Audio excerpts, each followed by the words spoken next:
பரிசுத்த நாமத்துக்கு மகிமை உண்டாவதாக. Glory be to God's holy name. ஏசாயா தீர்க்கதரிசன புஸ்தகம் 55ஆம் அதிகாரம் 10-11 வசனங்கள் வாசிக்கலாம். Let us turn to book of Isaiah the prophet chapter 55 verses 10 and 11. மாரியும் உறைந்த மழையும் வானத்திலிருந்து இறங்கி அவ்விடத்துக்கு திரும்பாமல் பூமியை நனைத்து அதில் முளை கிளம்பி விளையும்படி செய்து விதைக்கிறவனுக்கு விதையையும் புசிக்கிறவனுக்கு ஆகாரத்தையும் கொடுக்கிறது எப்படியோ அப்படியே என் வாயிலிருந்து புறப்படும் வசனமும் இருக்கும்.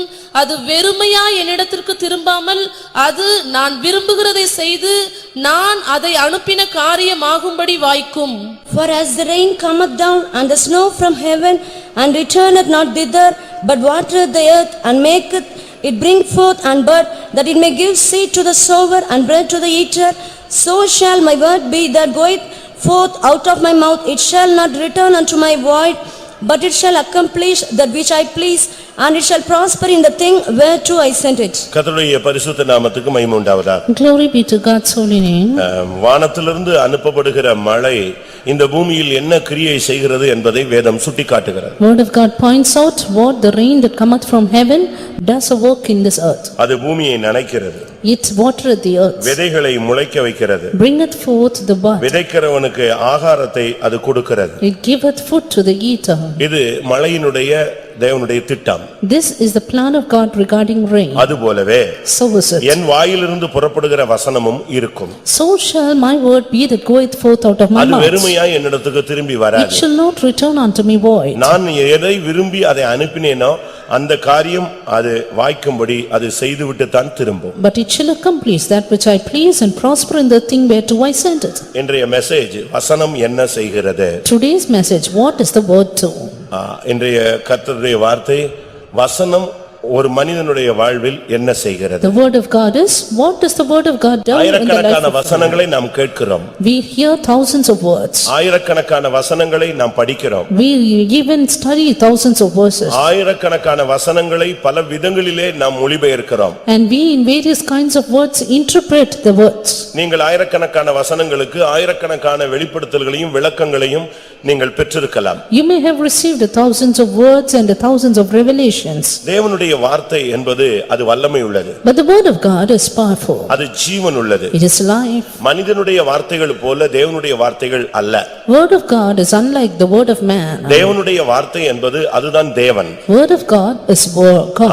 யோவானிலே 1ஆம் அதிகாரத்திலே நாம் பார்க்கும் பொழுது Reading in John chapter 1. ஆதியிலே வார்த்தை இருந்தது. In the beginning was the word. அந்த வார்த்தை தேவனிடத்தில் இருந்தது. And the word was with God. அந்த வார்த்தை தேவனாய் இருந்தது. And the word was God. அது மனிதருக்கு ஒளியாக இருந்தது. And it was a light unto man. அந்த வார்த்தைக்குள் ஜீவன் இருந்தது. And there was life in it. இப்படி எல்லாம் நீங்கள் அந்த வார்த்தை வசனம் இவைகளை குறித்து பழைய ஏற்பாட்டிலும் புதிய ஏற்பாட்டிலும் பல விதமான காரியங்களை நீங்கள் கேட்டிருக்கலாம் படித்திருக்கலாம். Yes, both in the Old Testament and New Testament you would have learned and heard about many things about the word of God. மனுஷனுடைய வார்த்தைகள் அழிந்து போகும். Man's word will perish. ஆனால் 1 பேதுரு 1:23 சொல்லப்பட்டது போல But as it is said in 1 Corinthians 1:23, தேவனுடைய வார்த்தை அழிவில்லாத வசனம். word of God is incorruptible. ஆண்டவருடைய வார்த்தை அழிவே இல்லாத ஒரு வார்த்தை. And the word of God is that which has no corruption. இந்த வார்த்தையிலே வல்லமை இருக்கிறது. And there is power in this word. இந்த வார்த்தையிலே ஜீவன் இருக்கிறது. There is life in this word. பிரியமானவர்களே, நீங்கள் பல விதங்களிலே நீங்கள் தேவனுடைய வார்த்தைகளை கேட்டிருக்கலாம். You would have heard the word of God in various ways. ஆனால் அந்த வார்த்தை உங்களுக்குள் இருக்கிறதா? But is that word in you? வசனத்தை ஒரு விதைக்கு ஒப்புமையாக பல இடங்களிலே நாம் பார்க்கிறோம். In various places we see the word of God compared to a seed. விதைக்கிறவன் ஒருவன் புறப்பட்டான். A man, a sower went forth. 4 இடங்களில் அந்த விதைகள் போய் விழுந்ததாக வேதம் சொல்லுகிறது. And that seed fell in 4 grounds. ஒன்று பாறையில் விழுகிறது. One upon the rock. ஒன்று முள்ளுகளுக்குள் விழுகிறது. The other among the thorns. ஒன்று வழியிலே விழுகிறது. The other by the wayside. ஒன்று நல்ல நிலத்தில் விழுகிறது. The other in a good ground. ஆனால் விதைத்தவன் ஒருவன்தான். But one sower. அவன் விதைத்தது நல்ல நோக்கத்தோடு தான் விதைத்தான். He sowed with a good intention. இது மனிதனுடைய தற்போதைய நிலவரத்தை சுட்டிக்காட்டுகிறதாக இயேசு சொன்னார். Jesus said that it points to the present situation of man. உங்களுடைய இருதயமாகிய நிலம்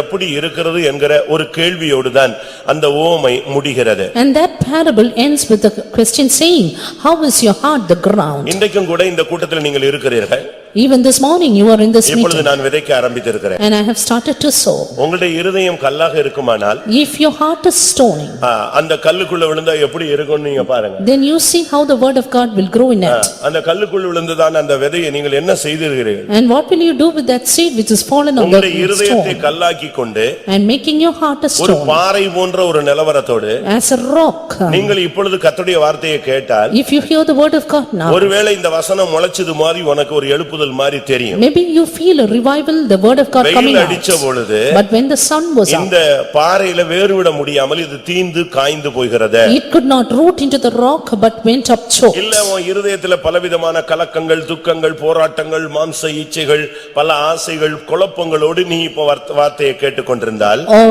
if you are going to hear this word with various confusions and calamities and anxieties within you, இப்பொழுது உன்னுடைய நிறம் முள்ளுகுழு உள்ள ஒரு நிலவரமாக இருக்கிறது. your heart is a thorny ground. அப்ப என்ன நடக்கும்? Then what will happen? முளைக்கும், It will sprout, ஆனா வளராது.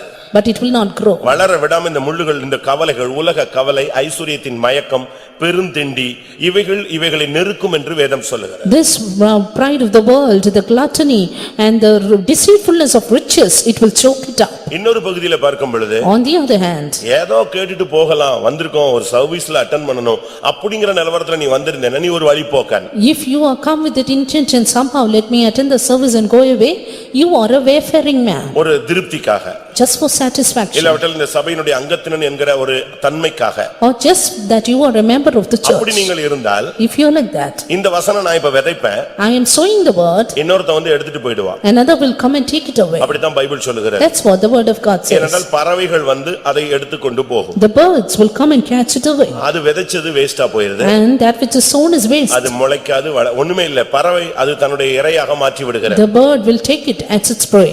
அருமையானவர்களே, இந்த வசனத்தின் தன்மை உங்களுக்குள் என்ன செய்திருக்கிறது? Beloved, what is the attitude of the word done in you? ஆண்டவர் வானத்திலிருந்து அனுப்புகிற மழையானது The rain that God sendeth from heaven, முதலாவது இந்த பூமியை நனைக்கிறது. first of all watereth the அடுத்து earth, விதைகளை முளைக்க வைக்கிறது. then makes the seed to அந்த spud, முளைச்ச விதையை பயிராக and மாற்றுகிறது. then it will make its increase. ஆனா தேவனுடைய வசனமும் அதே தோற்றத்தோடு அதே நோக்கத்தோடு தான் அனுப்பப்படுகிறது. The word of God is same, sent with the same intention. ஆனா இந்த வேத வசனத்தினுடைய ஒரு விசேஷித்த சக்தி என்ன? But what is the special power in the word of God? அது எதுக்கு அனுப்புனதோ அது வரைக்கும் இங்க வெயிட் பண்ணிட்டே இருக்கும். It will wait until it is sent. அதை செஞ்சுட்டு தான் அது எங்க போக முடியும்?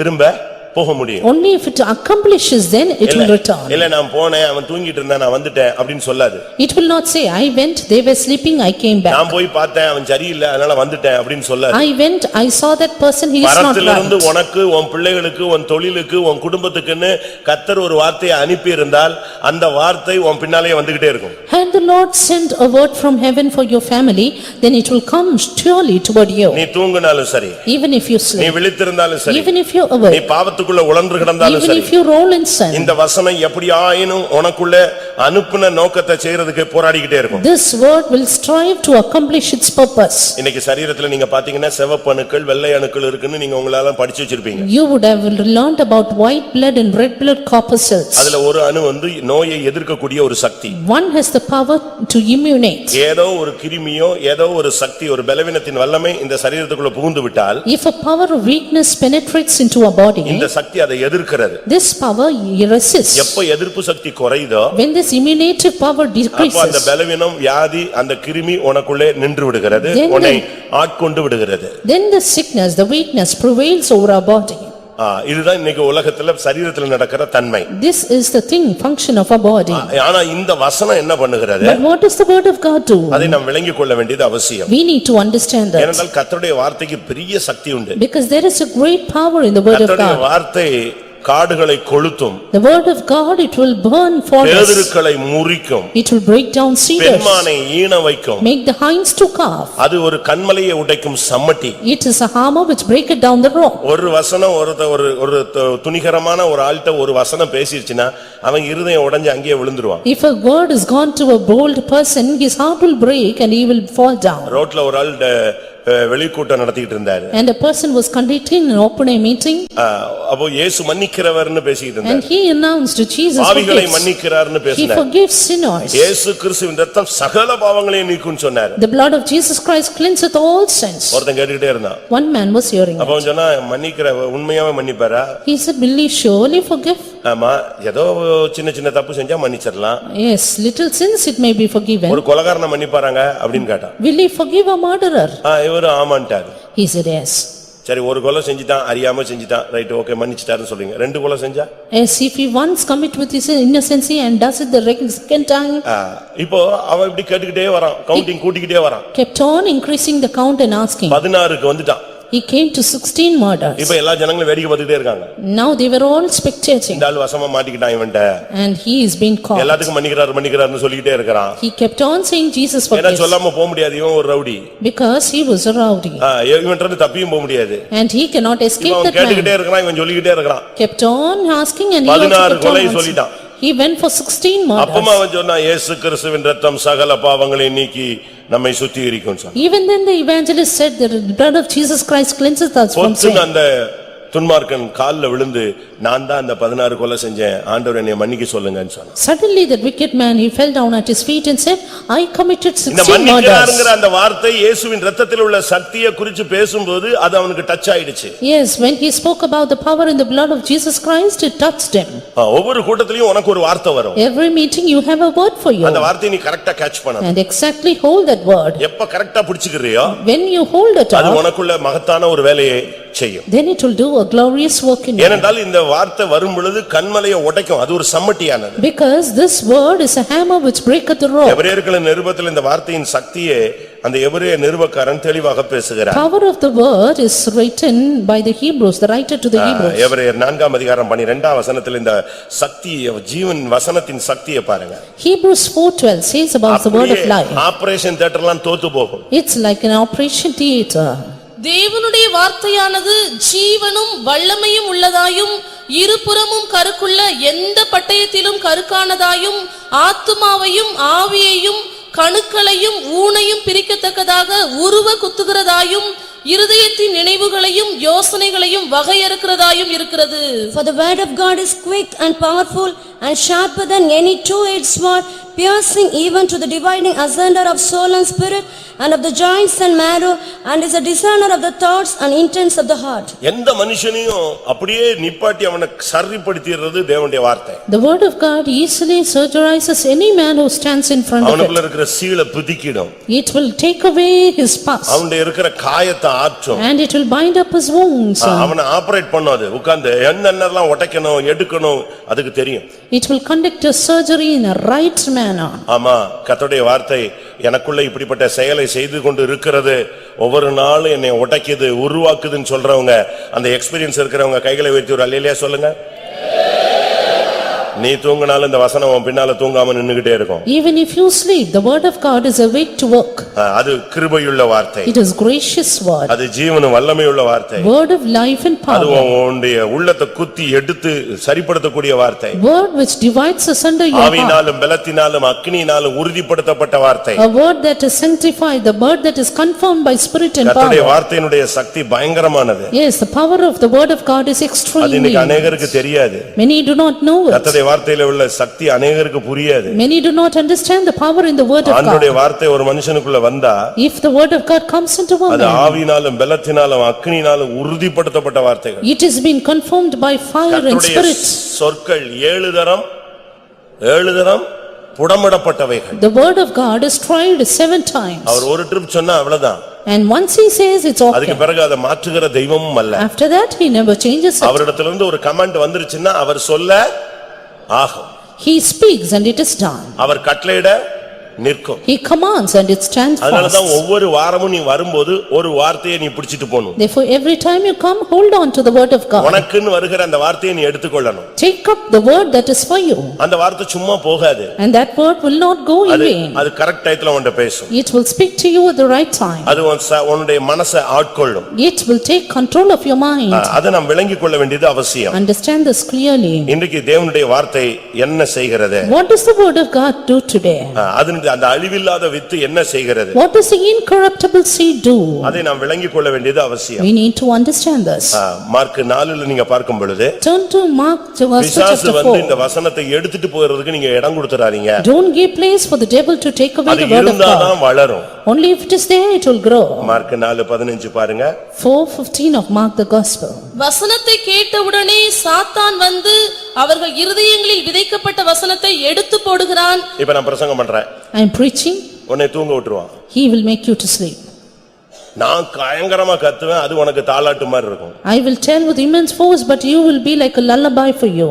அப்ப என்ன நடந்துச்சு? Then what happens? இந்த வசனம் கண்ட்ரோல் பண்றதுக்கு முன்னால இன்னொருத்தன் உன்னை கண்ட்ரோல் பண்ணிடுறான். Even before the word of God takes control, another comes control of மத்தேயு you. எழுதின சுவிசேஷம் நீ ஆதியாகமத்தை எடுத்து படிச்சிட்டு இருப்ப. When I am speaking about Matthew's Gospel, you will read பிசாசு Genesis. சொல்லுவான், நீ பைபிள் தான்டா படிக்கிற, படுறா அம்மா. The devil will say, you are reading the Bible, you read it. ஆனா நான் ஏன் பிரசங்கம் மத்தேயுல போய்கிட்டு இருக்கோம், உன்னை ஆதியாகமத்தை பார்த்துக்கிட்டு ரெபெக்காள் அங்கே போனாள், ஏன் நீ அங்க போன? I will be preaching from Matthew's Gospel, but you will be reading in உனக்கு Genesis. கான்சென்ட்ரேஷன் இல்ல, உனக்கு ஒரு மனதை கெடுக்கிற அந்த ஆவி. The spirit that diverts your attention. நான் பிரசங்கம் பண்ணுவேன். I preach. நீ அப்பதான் உனக்கு வெளிய போகணும்னு ஒரு சிந்தை வரும். It is then you won't have the thought to go out. நான் பிரசங்கம் பண்ணுவேன். I preach. அப்பதான் உன் பிள்ளைகிட்ட பால் ஊட்டிக்கிட்டு பிஸ்கட் கொடுத்துக்கிட்டு விளையாண்டுக்கிட்டு இருப்ப. Then you want to play with your child. இது எல்லாமே சாத்தானுடைய வல்லமையுள்ள ஒரு சக்தியான ஒரு செயல்னு நான் சொல்றேன். This is all the powerful work of the devil. நான் சொல்றது தப்பா? Is it wrong? வசனத்தை விதைச்ச உடனே பட்டுன்னு தூக்கிடுவான் அவன் Soon வசனம். when the word of God is sown, he Yeah. catches it away. ஏன்? Why? ஏன்? Why? அவனுக்கு தெரியும் இது இருந்தா அது அனுப்பின காரியத்தை செஞ்சுட்டு தான் செய்யும் போகும். He knows that if the word of God is there, it will return ஒரு only பின்மாற்றக்காரனுக்குள்ள இந்த accomplishment. வசனம் வருமானால் If the word of God comes toward அந்த you, வசனம் அவனை முன்னேற்றத்துக்குள்ள கொண்டு வந்துரும். it will lead you to progress. சாகர நிலவரத்துல இருக்கிறவனுக்கு இந்த வசனம் வந்துருச்சுன்னா He that is nigh unto deathbed, if it comes unto வெளியே him, வான்னா வந்துருவான் அவன். and he will say, come forth, and he will விழுந்து come out. கிடக்கிறவனுக்கு இந்த வார்த்தை வருமானால் He that is fallen, if he gets the அவன் word, எழுந்து நடந்துருவான். he will rise up and walk. பார்வையற்றவனுக்கு இந்த வார்த்தை கிடைக்குமானால் If this word goes to the அவன் கண்ணு blind, திறந்துரும். he will receive sight. அப்ப காதே கேட்காதவனுக்கு இந்த வார்த்தை உள்ளே போகுமானால் He that is deaf will receive the அவன் word, காதை திறந்துரும். his ears will be open. இதுதான் தேவனுடைய வார்த்தையினுடைய சக்தி. This is the power in the word of அதனாலதான் God. அவன் என்ன பண்றான், இந்த வசனம் வரும் பொழுதே கேட்ச் பண்றான். Therefore the devil catches away the word. விழுந்த உடனே டப்புன்னு தூக்கிடுவான். Soon when it falls, he takes it உன்னை away. பைபிள்ல கான்சென்ட்ரேஷன் பண்ண விட மாட்டான். You cannot concentrate on the கர்த்தருடைய Bible. வார்த்தையை கேட்க விட You மாட்டான். cannot hear the word of God. உனக்கு அருமையா தூக்கம் கொண்டு வருவான். He will give you a good sleep. வராதேன்னு சொல்றேன். And I say, நீ don't வராத. come. You don't come. தேவனுடைய வார்த்தையை கேட்க சக்தி இல்லாதவன் சக்தி இல்லாதவள் வராத. If you don't have the power to hear the word, don't come. Why?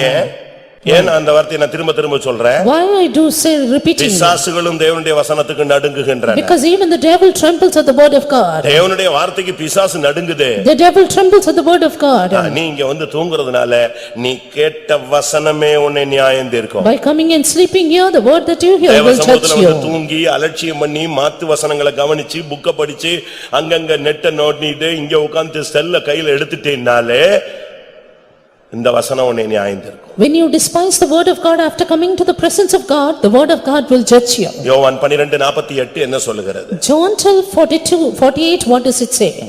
என்னை தள்ளி என் வார்த்தைகளை ஏற்றுக்கொள்ளாதவனை நியாயம் தீர்க்கிறது ஒன்று இருக்கிறது.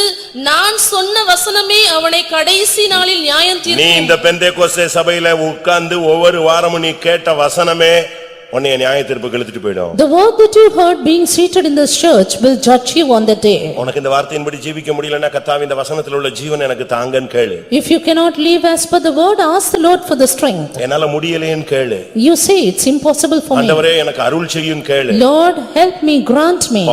ஒரு மனுஷன் சொல்றான், உம்முடைய கற்பனைகளின் படி ஓட நான் வாஞ்சிக்கிறேன். A man says, I desire to run through thy commandments. உம்முடைய வசனத்தின் பலனை எனக்கு தாரும். Give me the strength of thy word. சங்கீதத்துல தாவீது என்ன சொல்றான்? What does Psalmist say? 119ஆம் சங்கீதம் Psalm 119 81ஆம் வசனத்துல என்ன சொல்றான்? and verse 81. ஆண்டவரே உம்முடைய வார்த்தைக்காக வசனத்துக்காக நான் காத்து கிடக்கிறேன் சுவாமி. Lord, I wait for thy word. ஒரு வார்த்தை சொல்லிடுங்க, நான் காத்திருக்கிற அந்த ஆத்துமாக்கு இளைப்பாறுதலா இருக்கும். Speak a word to me and it will be a rest unto my soul. உம்முடைய ரட்சிப்புக்கு என் ஆத்துமா தவிக்கிறது. உம்முடைய வசனத்துக்கு காத்திருக்கிறேன். காத்திருக்கிறேன் சுவாமி, உம்முடைய வசனத்துக்கு தான் நான் காத்திருக்கிறேன். Lord, I hope in thy word. ஏனென்றால் உம்முடைய வசனத்துக்கு எவ்வளவு பெரிய சக்தி இருக்குன்னு நான் இப்ப கேட்க போறீங்க நீங்க. Because you are going to hear the power in the word of God. ஆண்டவருடைய வார்த்தைக்காக காத்துக்கிட்டே இருக்கணும். Keep on hearing for the word of God.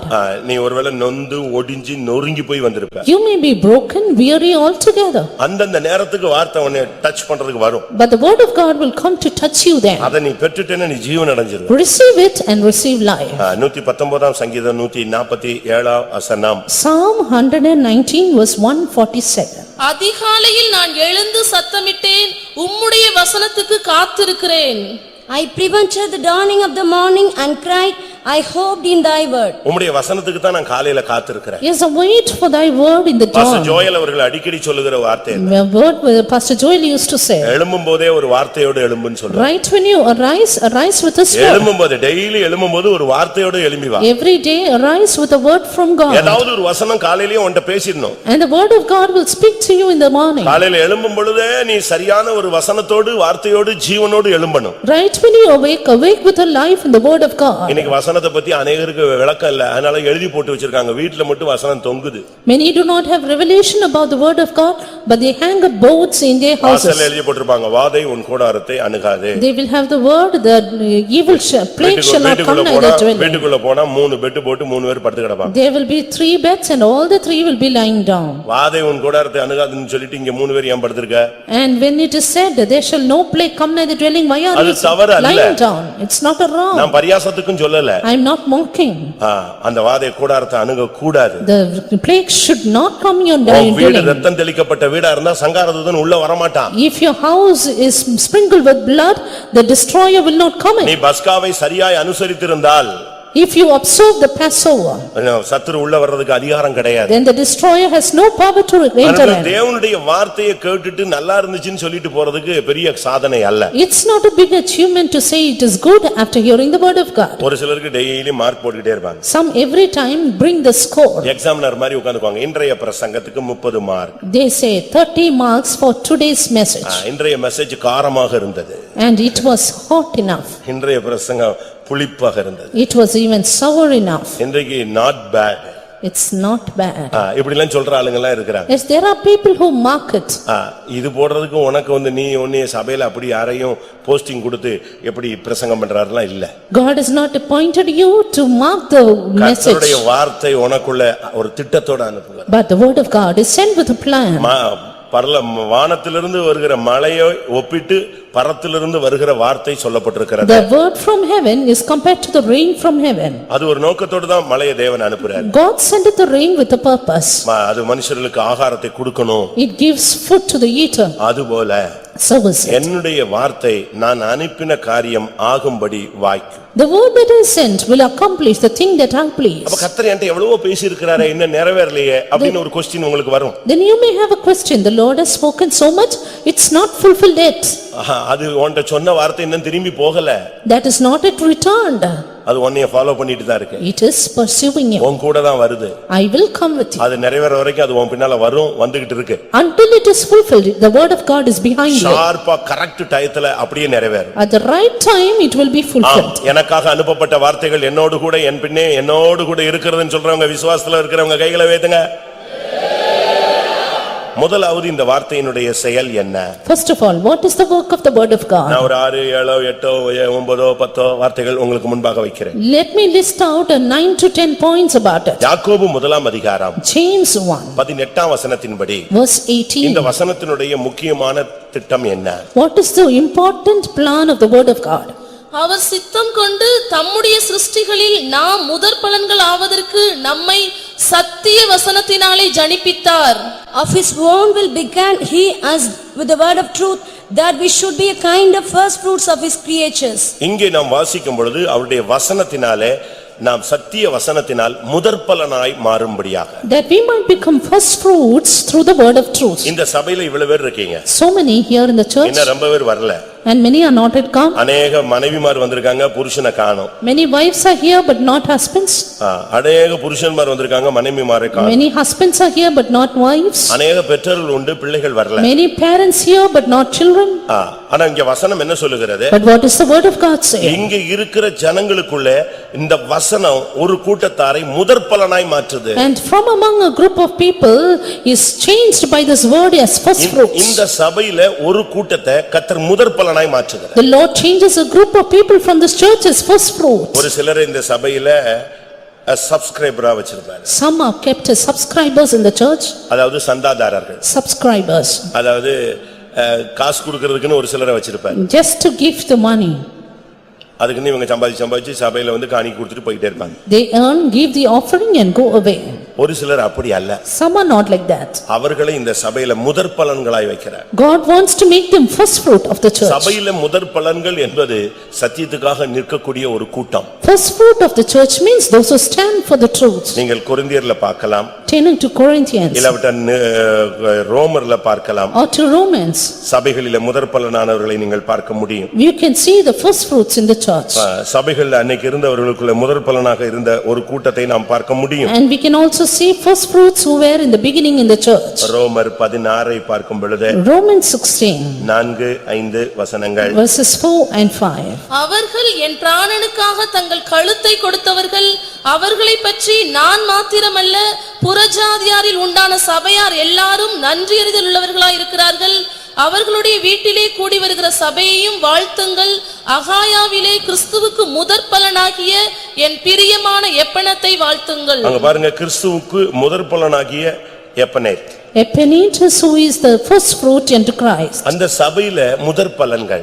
First fruit in the church. அப்படினா முதல்ல வந்து ரட்சிக்கப்பட்டவங்கன்னு அல்ல. It means not the first saved. சத்தியத்துக்காக அவர்கள் முதற்பலன்களாய் நின்றவர்கள். They who stood as first fruits for the truth. ஒரு சர்ச்சில ஒரு ஆவிக்குரிய சந்ததி எழும்பும், அது ஒரு முதற்பலன். There will be a spiritual generation in a church which is the first fruit. அந்த முதற்பலன்ல இருந்து ஒரு கூட்டம் ஊழியத்துக்கு வரும், அது முதற்பலன்களில் முதற்பலன். And from that first fruit one group will come for the ministry, that is the first fruit of the first fruit. அதனால தான் வசனம் சொல்லுகிறது முதற்பலன்களில் முதற்பலனானவர்கள். That is why those are first fruit among the first fruits. இயேசு முதற் பேரானவர், முதற்பலனானவர். Jesus was the firstborn and the first fruit. அப்படி தான் வேதம் சொல்லுகிறது. That's how the word of God says. 1 கொரிந்தியர் 16-15 பார்க்கும் பொழுது 1 Corinthians 16:15. அங்கே இன்னொரு குடும்பம் முதற்பலனாய் மாறினதாக வேதம் சொல்லுகிறது. Another family who became first fruits.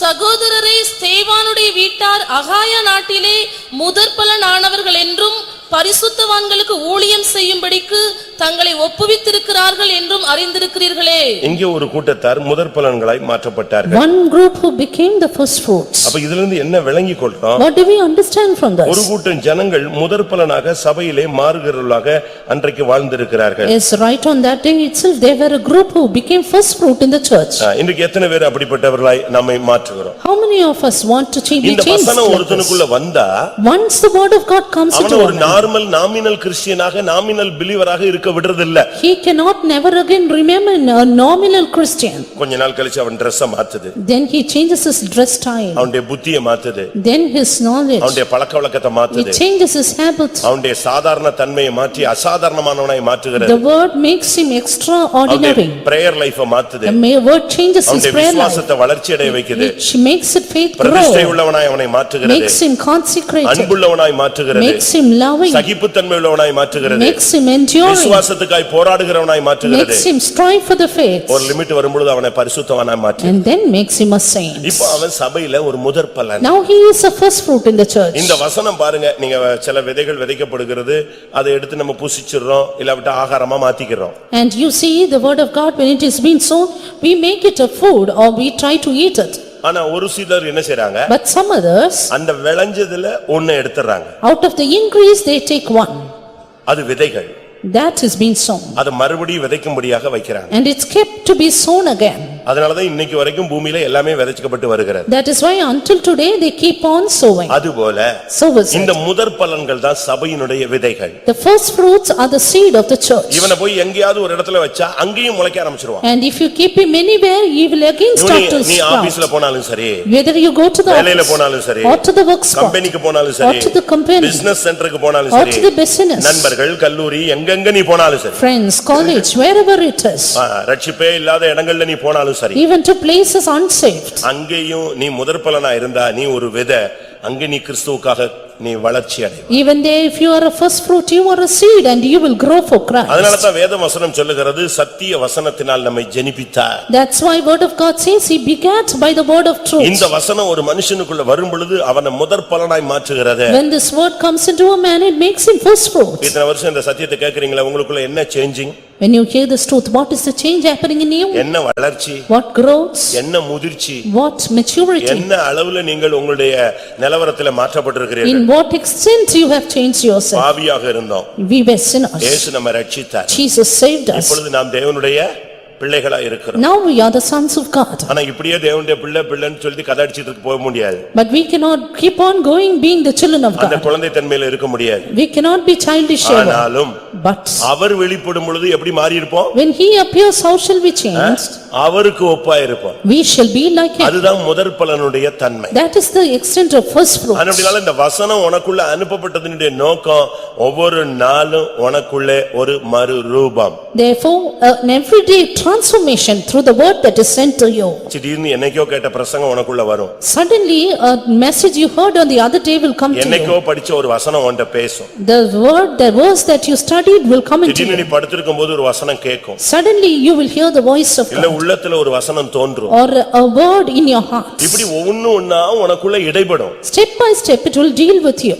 அப்படி பேசி அந்த வசனம் உனக்குள்ள வந்துருச்சுன்னு சொன்னா And once that word of God comes into அது you, உன்னைய தூங்க விடாது. it will not make you to sleep. வசனத்தை விதைச்சிட்டு ஒரு விதையை விதைச்சிட்டு நம்ம போயிடுறோம். Once we sow the seed, we go. அதுக்கு தண்ணி பாய்ச்சி விட்டு போயிடுவோம். We just water and go off. நீ போய் தூங்கிடுவ. You will go and sleep. அந்த விதை தூங்குதா? But will that seed அது sleep? காஞ்சு போனது மாதிரி தான் இருக்கும். It will be as though it's dried up. அதுக்குள்ள என்ன இருக்குன்னு நமக்கு பார்க்க முடியாது. பார்க்கணும்னு ஆசைப்பட்டீனா விதை செத்து போகும். We cannot see what is inside it. If you want to see it, it will die. ஆனா காலையில நீங்க போய் பாத்தீங்கன்னா But in the morning, you can see என்ன வந்துருது? ஒரு மழை வந்துருது. the sprout. அது தூங்காது. It will not sleep. அதனால தான் சொன்னேன் உனக்குன்னு அனுப்பப்பட்ட வார்த்தை உன் பின்னாலேயே தான் வந்துகிட்டு இருக்கும். The word that is sent for you will come behind நீ you. பாவம் செய்தால் அது உன்னோடு பேசும். If you sin, it will speak to you. மகனே இது தப்பு, My son, it's wrong. இது தவறு, It's நீ wrong. மிஞ்சி போற, You go behind. அவசியம் இல்ல, It's not நீ necessary. தலையிடாத, Don't interfere. கிளம்பு, Come out. இந்த இடத்துல நிக்காத, Don't stand here. இப்படி எல்லாம் பேசுதா? Is it speaking to இந்த you? எக்ஸ்பீரியன்ஸ் எல்லாம் இருக்கா Do யாருக்காவது? you have this experience? இருந்தால் உன்னை முதற்பலனாய் அது மாற்றி விடும். If it is there, you will be changed first fruits. இல்ல 7 மணி நேரம் உட்கார்ந்து சினிமா பார்த்தாலும் பேசுறது இல்ல.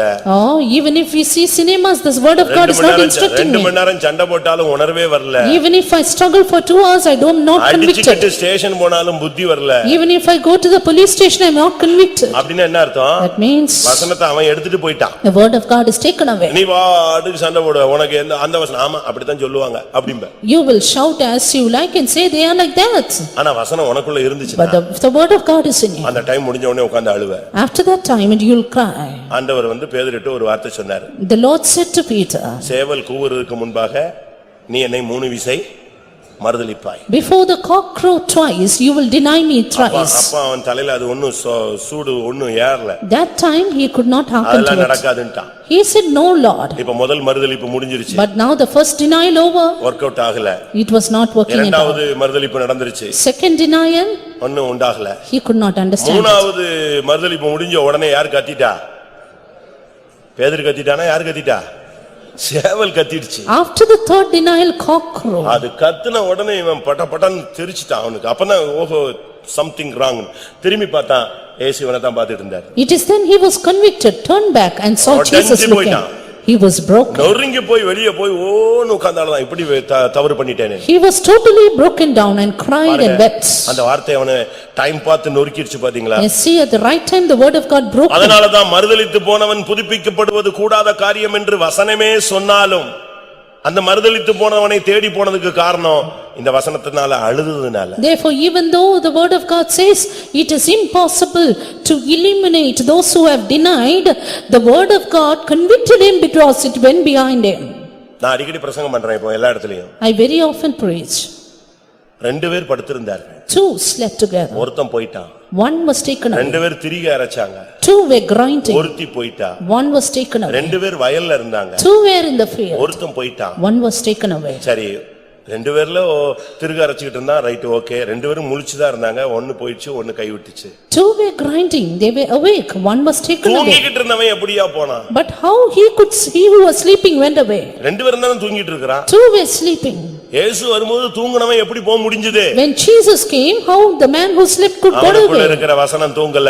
Because the word of God did not sleep. அவனுக்குள்ள இருக்கிற அபிஷேகம் தூங்கல. Because the anointing did not sleep. அவனுக்குள்ள இருக்கிற பிரதிஷ்டை தூங்கல. Consecration in him did not sleep. அவனுக்குள்ள இருக்கிற விசுவாசம் தூங்கல. Faith in him did not sleep. அதனால தான் மனவாட்டி சொல்கிறார், நான் நித்திரை பண்ணினேன். Therefore the bride says, I N slept, இதயமோ விழித்திருந்தது. but my heart இதயம் waked. விழிச்சிருந்ததனால ஆத்துமனேசருடைய அந்த ட்ரம்பட் சவுண்ட் கேட்டுடுச்சு. Heart was awake, so heard the trumpet. அப்படி நீ தூங்கலாம், அது ஒண்ணு தடையல்ல, தவறல்ல. You can sleep, it is not wrong. வசனம் உனக்குள்ள உயிரோடு இருக்கணும். But the word of God should be still alive in உன்னை you. முதற்பலனாய் அது It மாற்றுகிறது. will make you the first fruits. யாக்கோபு 1 அதிகாரம் 21 வசனம். James 1:21. வசனம் ஆத்துமாவை ரட்சிப்பது. Word of God will save your soul. ஆகையால் நீங்கள் எல்லாவித அழுக்கையும் கொடிய துர்க்குணத்தையும் ஒழித்துவிட்டு உங்கள் உள்ளத்தில் நாட்டப்பட்டதாயும் உங்கள் ஆத்துமாக்களை ரட்சிக்க வல்லமையுள்ளதுமாயிருக்கிற வசனத்தை சாந்தமாய் ஏற்றுக்கொள்ளுங்கள். Wherefore lay apart all filthiness and superfluity of naughtiness, and receive with meekness and engraft word which is able to save your souls. ஆத்துமாவை ரட்சிக்கக்கூடிய வார்த்தை. Word which is able to save your souls. உங்களுடைய ஆத்துமாவை குறித்து உங்களுக்கு எப்பொழுதுமே ஒரு கவனம் இருக்கணும். Ever be aware of your soul. நீங்க சரீரத்தை குறித்து ரொம்ப கவனப்படுறீங்க. You are very much worried about your body. எடை கூடிருச்சுன்னா தடுமாறுறீங்க, எடை குறைஞ்சிருச்சுன்னா ரொம்ப தடுமாறுறீங்க. Over loss or weight loss, you are stumbling. Sugar கூடிருச்சுன்னா உங்களுக்கு முகமே மாறிடுது. If the sugar increases, your face is frowned. உடனே சாப்பாடை மாத்திடுவாங்க. அன்னைக்கே கோதுமைக்குள்ள குதிச்சிடுவாங்க. Soon they have their diets. ஏன்னா உங்களுக்கு தெரியுது இது கூடி இருக்கு, இது குறைஞ்சிருக்கு. Because they know the condition of your உங்களுடைய body. சரீரத்தை குறித்து உங்களுக்கு ரொம்ப கவனம் இருக்கு. You are much attentive about your body. ஏன்னா அத குறித்து ஒரு பாரம் இருக்கு. Because you have a burden about it. அதுக்காக நீங்க எவ்வளவோ முயற்சி எடுக்கிறீங்க. You take so much of efforts for Bible it. சொல்லுகிறது சரீர முயற்சி அற்ப பிரயோஜனம் உள்ளது. The word of God says physical exercise profit to the little. சரீரத்துல நீங்க எவ்வளவோ முயற்சி எடுக்கிறீங்க. You take so much of exercise in your body. ஒரு சிலர் எல்லாம் புறப்படுறதுக்கு 7 மணி நேரம் ஆகுது. Some for starting up they will take 7 hours. அது புறப்பட்டு ஏங்க புறப்பட்டாச்சா, வந்துட்டியா, வண்டியை ஸ்டார்ட் பண்ணியாச்சா, அதான் They would get ready and they are very late. அவங்க இப்பதான் குளிக்க போனாம்பாங்க, இப்பதான் தலையை சிவனாம்பாங்க. அது திருப்பி வர்றதுக்குள்ள டைம் போயிடும். And when they come, they will be already in a delayed. எப்படி இருக்கும்? How it will be? ஆனா ஆத்துமாவை குறித்து உனக்கு ஒரு பாரம் இருக்கணும். But you should have a burden for your soul. ஆத்துமா என்றென்றைக்கும் தேவனோடு வாழக்கூடியது. Soul is to dwell with God forever. பிரியமானவனே, Beloved, உன் ஆத்துமா வாழ்கிறது போலதான் நீ எல்லாவற்றிலும் வாழணும். நம்ம எல்லாவற்றிலும் வாழ்கிறது போல எதை வாழணும்னு பாக்குறோம்? ஆத்துமா வாழணும்னு பாக்குறோம். I wish you may prosper in all things, even as your soul prospereth. உன்னுடைய ஜீவியத்தை குறித்து உனக்கு ஒரு கவனம் இருந்துகிட்டே இருக்கணும். You need to be attentive about your life. உன்னுடைய ஆத்துமாவை குறித்து உனக்கு ஒரு பாரம் இருந்துகிட்டே இருக்கணும். You need to have a care and worry for your soul. அதனால தான் இயேசு கேட்டார், ஒருவன் தன் ஆத்துமாவை கெடுத்தால் அவனுக்கு லாபம் என்ன? Therefore Jesus said, if one lose his own soul, what will he gain? இன்றைக்கு நீ மரித்தால் உன் நித்தியத்தை நீ எங்கே கழிப்பாய்? If you die today, where will you spend your eternity? ஆத்துமாவை ரட்சிக்க கூடியது இந்த வசனம். Word of God is able to save your soul. ஒன்று உன்னை முதற்பலனாய் மாற்றுகிறது. One, it makes you first fruits. ஒரு சிலர்லாம் பாருங்க, வந்த உடனே சத்தியத்தை கீழ்ப்படிவாங்க, ஞானஸ்நானம் எடுப்பாங்க, அபிஷேகம் பெறுவாங்க, நல்ல வரங்கள் பெறுவாங்க, எல்லாம் பிரதிஷ்டை பண்ணிடுவாங்க, நல்லா ஒரு ஸ்பிரிச்சுவல் growthல வந்துருவாங்க. Some people, soon as they step into the church, they will have a good spiritual growth, entering into every stage of spirituality. அப்படி ஒவ்வொரு வசனத்தை அப்படியே கடைபிடிக்கிறதுக்கு ஆசைப்படுவாங்க. They want to observe the word of God as such. முடியலன்னா தேவசமூகத்துல உட்கார்ந்து கதறுவாங்க. If not possible, they will cry in the presence of God. அப்படின்னா என்ன அர்த்தம்? Then what does it mean? அவங்களுக்குள்ள விதைக்கப்பட்ட விதை சரியா வளர்ச்சி அடையுதுன்னு அர்த்தம். Word of God sown within them is growing properly. அதே போல இந்த வசனம் உன்னுடைய ஆத்துமாவை ரட்சிக்கணும். So is this word of God will save your soul. அப்படின்னா என்ன அர்த்தம்? What does it mean? ஒருவன் இம்மைக்காக கிறிஸ்துவை பின்பற்றக் கூடாது. A man should not follow Christ for this ஒருவன் life. இம்மைக்காக கிறிஸ்துவை பின்பற்றுவானானால் அவன் பரிதபிக்கப்படத்தக்கவன். If a man follows Christ for this life only, he is of all men most miserable. இம்மை என்று சொல்வது சரீர தேவைகள். This life shows our bodily needs. அதாவது இந்த உலக வாழ்க்கைக்காக ஒருத்தன் இயேசுவை பின்பற்றினானா அவன் சரீரத்துக்காக ஆண்டவரை பின்பற்றான். If a man is following for this life, it means he is following Jesus for his body. மறுமையாகிய அடுத்த வாழ்க்கைக்கு ஒருத்தன் விரும்பினா அவன் ஆத்துமாவை பாதுகாப்பான். But if a man desires for the life after this life, then he will preserve his soul. பொறுமையினால் உங்கள் ஆத்துமாவை காத்துக்கொள்ளுங்கள். In patience possess your soul. எல்லா காவலோடு உன் இருதயத்தை உன் ஆத்துமாவை காத்துக்கொள். Be vigilant to keep your soul at all means. ஆத்துமாவை கெடுத்துறாதீங்க. Don't destroy your soul. அது சில பாவங்கள் செய்தா ஆத்துமா நஷ்டமடைஞ்சு. If you commit certain sins, your soul will be lost. ஆத்துமாவுல உள்ள சாவுங்கிறது வெளியே தெரியாது. Curse in the soul is not visible. ஆனா நம்ம உயிரோட தான் இருப்போம். We may be alive. ஆதாமையும் ஏவாளையும் பார்த்து சொன்னார், அந்த கனியை புசிக்கும் நாளில் நீ சாகவே சாவாய். Looking at Adam and Eve, the Lord said, in the day that you eat of the fruit, you will die. சாகவே சாவாய்னா மண்ணுக்குள்ள போய்டுவாங்கன்னு நினைச்சாங்க. They thought, I will surely die and go down. இல்ல. No.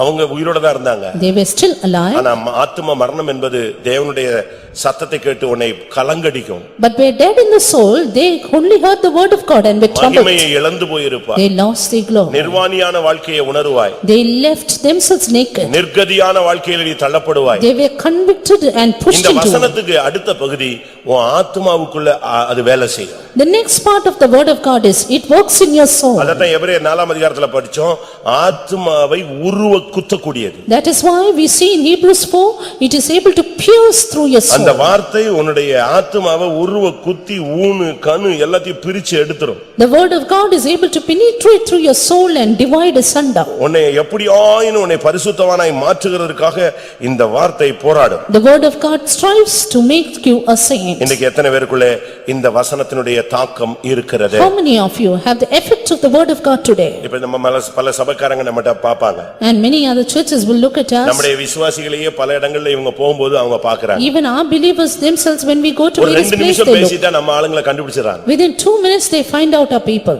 அப்படிதானே? Is it not? மதுரைக்காரன் மெட்ராஸ் போனான்னா எப்படி இருக்கீங்க அவங்க இவங்க உடனே அவன் சொல்லுவான், நீ மதுரையாமா. When the Maduri people go to Chennai, they find out by their language. அப்படி போன உடனே இந்த ஊரு சொல்லிடுவான். கோயம்புத்தூர்காரனை பார்த்தாலே சொல்லிவிடலாம். அப்படி ஒவ்வொரு ஊரையும் பார்த்த உடனே கேட்ட உடனே டப்பு டப்புன்னு சொல்லுவாங்க, நீங்க இந்த ஊர் தானே. Just by the accent of their words, they say, you belong to this place. அதே போல So is it. பெந்தேகோஸ்காரனை எங்க போனாலும் கண்டுபிடிச்சலாம். You can find the Pentecostalist anywhere. இவனை ஒரு செமினார் அட்டெண்ட் பண்ண சொன்னா ஒரு 10 நிமிஷம் பேசினானா அவன் முடிஞ்ச உடனே நீங்க சிபிஎம் ஆமா. And after attending a seminar, after finishing the 10 minutes, they will say, are you அவங்க CPM? இல்லன்னு சொன்னாலும் If not, இல்லையே அந்த வாசனை தெரியுதே. even if they say, I'm not like that, they will say, no, we சுத்தி understand. அவங்க ஸ்டைல்லயே நீங்க வர்றீங்களே. And you are coming with the scent of CPM. அதுபோல So is it. சரியான வசனம் உனக்குள்ள இருந்துச்சுன்னா உன் ஆத்துமாவை அப்படியே மாத்திக்கிட்டே வரும். If the right word of God is in you, it will convict your soul. அது உன்னை சும்மா இருக்க விடாது. It will not keep you நான் silent. திரும்பவும் சொல்றேன், I repeating, உன்னுடைய ஸ்டைலையே மாத்தும். it will change your lifestyle. ஒன்னா மாத்தும். It will change one by one. அந்த டயத்துல மாத்தும். It will change in the right time. Correct டயத்துல உனக்கு Dressல ஒரு சேஞ்ச் At கிடைக்கும். the right time, you will be changed in your dress correct style. டயத்துல உன் பேச்சுல மாறும். At the right time, your speech will change. இதெல்லாம் நான் அனுபவிச்சேன், அதனால தான் சொல்றேன். Because I experience, I அந்த tell வசனம் it. உன்னை சும்மா இருக்க விடாது. The word of God will not keep you silent. எபிரேயர் 1ஆம் அதிகாரம் 3ஆம் வசனத்தின்படி According to Hebrews 1:3, இந்த வசனம் தாங்கக்கூடிய சக்தி உள்ளது. this word upholdeth all things. எதையும் தாங்கும். It upholdeth anything. இவர் அவருடைய மகிமையின் பிரகாசமும் அவருடைய தன்மையின் சொரூபமாயிருந்து சர்வத்தையும் தம்முடைய வல்லமையுள்ள வசனத்தினாலே தாங்குகிறவராய் தம்மாலே தாமே நம்முடைய பாவங்களை நீக்கும் சுத்திகரிப்பை உண்டு பண்ணி உன்னதத்திலுள்ள மகத்துவமானவருடைய வலது பாரிசத்திலே உட்கார்ந்தார். Who being the brightness of his glory and the express image of his person, and upholding all things by the word of his power, when he had by himself purged our sins, sat down on the right hand of the majesty on high. கர்த்தருடைய பரிசுத்த நாமத்துக்கு மகிமை உண்டாவதாக. Glory be to God's holy name. சர்வத்தையும் தம்முடைய வசனத்தினாலே தாங்குகிறவர். Upholding all things by his word. நீங்க பாருங்க, அண்ட சராசரங்கள் அப்படி அந்தரத்துல தொங்கிட்டு தான் இருக்கு. The whole universe is hanging in the space. எல்லாம் சுத்துது. It's revolving. அதுக்கு ஒரு பாதை இருக்கு. It has a path. அந்த பாதையிலயும் போகுது, தன்னையும் சுத்திக்குது, பூமியையும் சுத்திக்குது, எல்லாம் சுத்திக்கிட்டே இருக்கும். ஆனா ஒரு நூல் கூட கிராஸ் மாறி போகாது. It revolves through the path, it revolves itself, but it will not cross even a thread area. இதை இவ்வளவு கரெக்ட்டா தாங்கி கொண்டு போறது யாரு? And who is upholding all things? எல்லாத்தையும் தாங்குகிறவர் ஒண்ணே தாங்க மாட்டாரா? He who upholds all things, will he not uphold you? நீ அவருடைய கையில் இருக்கிற. Because you are in his hands. அதெல்லாம் வார்த்தையில சொன்னதுக்கு அப்படியே கட்பட்டு இருக்கிறது. And everything is controlled by his word. 19ஆம் சங்கீதம் Psalm 19. சூரியன் தன்னுடைய பாதையில் ஓட அது சந்தோஷமா இருக்கிறது. 4-5 வசனங்கள்ல Verses 4 and 5. அது டெய்லி ஒரு மணவாளனை போல புறப்படுதான். கல்யாணத்துக்கு புறப்பட்டு போற ஒரு மணவாளன் டெய்லி எப்படி புறப்படுவான்? அப்படிதான் புறப்படுது. அதான் sunrise. The sun is going forth as a bridegroom goeth to meet. அந்த பாதையில ஓடுறதுக்கு துக்கப்படுறதே இல்ல, சந்தோஷமா ஓடுது. It goeth with rejoicing. அது தன் மணவரையிலிருந்து புறப்படுகிற மணவாளனை போலிருந்து பராக்கிரமசாலியை போல் தன் பாதையில் ஓட மகிழ்ச்சியா இருக்கிறது. டெய்லி அது தாம் பாதையில போற, அதுக்கு ஒரு பாதையை வச்சிருக்காரு. அந்த பாதையில கரெக்ட்டா போயிட்டே இருக்கு. God has set an orbit for it and it runs its race through it. ஒரு நாள் கூட அது சாதாரண தோழனை போல வராது. எப்படி வரும்? எப்படி வரும்? டெய்லி எப்படி தான் வரும்? ஒரு மணவாளனை போல தான் புறப்படும். Every day it cometh forth as a bridegroom. சோர்ந்து சோம்பேறியாக இல்லாவிட்டா ஒரு சுத்தமா ஒண்ணுமில்லாம பலன் இல்லாதவன் போல வராது. எப்படி வரும்? ஒரு பலசாலியை போல தான் காலையில புறப்படும். It's not faint, it's not sluggish, but cometh forth as a strong man. ஒரு நாள் கூட தாம் பாதையில ஓடும்போது துக்கவே படுறதில்லை. Even a single day it's not worried about moving. பாதையில் ஓட அது மகிழ்ச்சியா இருக்கு. It is rejoiced to run. எப்படிப்பட்ட ஒரு வார்த்தையில கட்டுப்பட்டு அது போகுது பாத்தீங்களா? See what a beautiful word of God. யோசுவாவை பார்த்து ஒரு வார்த்தை சொன்னான். Joshua said a word. நீ அங்கே நில்லுன்னா. Stand still. அது தேவனுடைய வார்த்தைங்கறனால அது அப்படியே நின்னுச்சு. And because it was the word of God, it stood there. எப்படிப்பட்ட ஒரு கீழ்ப்படிதல் அதுக்கு இருக்கு. What a good obedience it has. சர்வத்தையும் தன்னுடைய வசனத்தினாலே கர்த்தர் தாங்கி கொண்டிருக்கிறார். God upholdeth all things by his word. உன்னுடைய எந்த பிரச்சனையில நீ இருந்தால், whatever be the problems you are in, இன்னைக்கு வரைக்கும் நீ நிக்கிறதுக்கு காரணம், நான் நிக்கிறதுக்கு காரணம் யாரு? until today you and me stand because என் கால்கள் தடுமாறுகிறது என்று சொன்ன பொழுது கர்த்தாவே எது வந்துருச்சு? உம்முடைய கிருபை, உம்முடைய வசனம் அப்படியே நீ தூக்கி நிப்பாட்டிச்சு. when I said Lord my foot slippeth, your grace, your word held me up. உன்னை மேற்கொள்ள எத்தனை வல்லமைகள், so many powers to prevail you, எத்தனை செய்வினைகள், so many sorceries, எத்தனை ஏவல்கள், so many witchcrafts, எத்தனை பொறாமை சக்திகள், so many powers of envy, எத்தனை போட்டி சக்திகள், so many competitive எவ்வளவு powers, பிசாசு, so many devils. இதெல்லாம் தாண்டி நீ நிக்கிற, நான் நிக்கிற அப்படினா சபை நிக்குதுன்னா அதுக்கு காரணம் என்ன? but you and me, the church has crossed everything because அந்த வசனம் உன்னை தூக்கி நிப்பாட்டி வச்சிருக்கு. that word is holding you up. ஆண்டவருடைய வசனம் உன்னை தாங்குகிறது. word of God is upholding you. அதனால தான் இன்னைக்கு நீயும் நானும் நின்னுட்டு இருக்கோம். therefore you and me stand today. சர்வத்தையும் தன்னுடைய வல்லமையுள்ள வசனத்தினால் தாங்குகிறவராய்.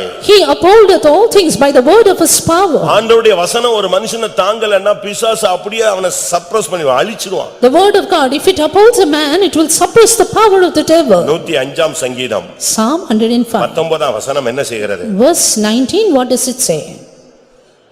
யோசேப்பு இந்த வசனம் என்ன செய்தது? what did the word of the Lord do to Joseph? யோசேப்புக்கு ஒரு வசனம் கிடைச்சது. Joseph got a word. ஒரு வசனம் அல்ல, அது ஒரு தரிசனம். it was not a word but a vision. அது ஒரு தேவனுடைய திட்டம். it was the plan of God. அந்த வசனம் என்னைக்கு அந்த வார்த்தை இல்லாவிட்ட அந்த தரிசனம் கிடைச்சதோ அன்னையோட லைஃப் சேஞ்ச் ஆயிடுச்சு. the very day the word, the vision came to him, his life changed. அந்த வசனம் அவனுக்குள்ள வந்த பிறகு after the word came into him, சூரியன், சந்திரன், நட்சத்திரங்கள் வணங்குகிறது. the sun, moon and stars made obeisance to me. 11 அரிக்கட்டுகளும் வணங்குகிறது. 11 chiefs made obeisance. இது கிடைச்சது. he got that. அதான் first. that was the first step. அந்த வசனம் கிடைச்ச அடுத்த செகண்ட்ல இருந்து the very second after he received this word, வசனம் ஸ்டார்ட் ஆயிடுச்சு, வேலையை ஸ்டார்ட் பண்ணி. it started its work. எப்படிப்பட்ட வேலை? what kind of work? வாசியுங்கள். கர்த்தர் சொன்ன வசனம் நிறைவேறும் அளவும் அவருடைய வசனம் அவனை புடமிட்டது. Until the time that his word came, the word of the Lord tried him. எப்படி இருக்கும் பாருங்க. look at this. உங்களுக்கு இது பிடிக்காது. you don't like this. வசனம் உருவாக்கணும், அப்படியே தூக்கிட்டு வரணும். என் நீதியின் கரத்தினால் உன்னை தாங்குகிறேன், உடனே அல்லேலூயான்றோம். you don't like the word of God trying you and forming you.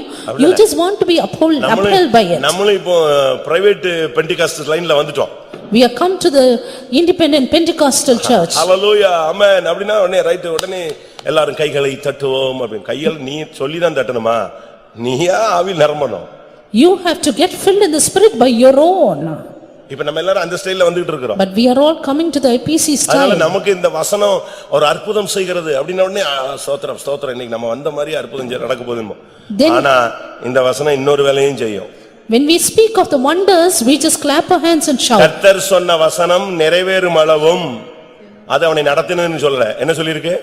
அது அவனை புடமிட்டது. But the word of God, until it was fulfilled, it tried him. ஒரு பொன் நகையாக மாற வேண்டுமானா If a gold should become a jewel, அது அப்படியே உடனே அப்படியே சொன்ன உடனே வந்துராது. it cannot become as such. அதுக்கு ஃபர்ஸ்ட் process எங்க தான் போணும்? Right, the first process, நீங்க ஒரு நகைவே கொண்டு போய் கொடுக்கறீங்கன்னு வெச்சுக்கங்களேன். you supposing you give your ornament. இந்த மாடல்ல செய்யுங்க அப்படின உடனே ஓகே இதோ அந்த மாடல் அப்படினா கொடுத்துறான்.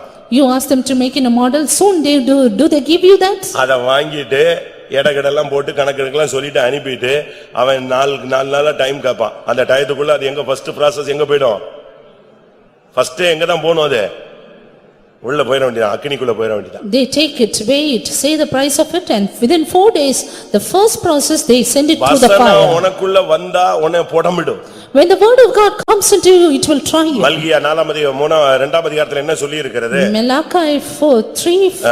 மலாக்கி 3 அதிகாரம் 2-3 வசனங்கள்ல பார்க்கும் பொழுது Malachi 3:2 and 3 we see. அவர் உட்கார்ந்து வெள்ளிய புடமிடுறது மாதிரி தன்னுடைய ஜனத்தை புடமிடுவாராம். The Lord will purify his people like a refiner purifier of silver. அவர் புடமிடுகிறவரா அக்கினி போல வருவார். And he will come as the fire.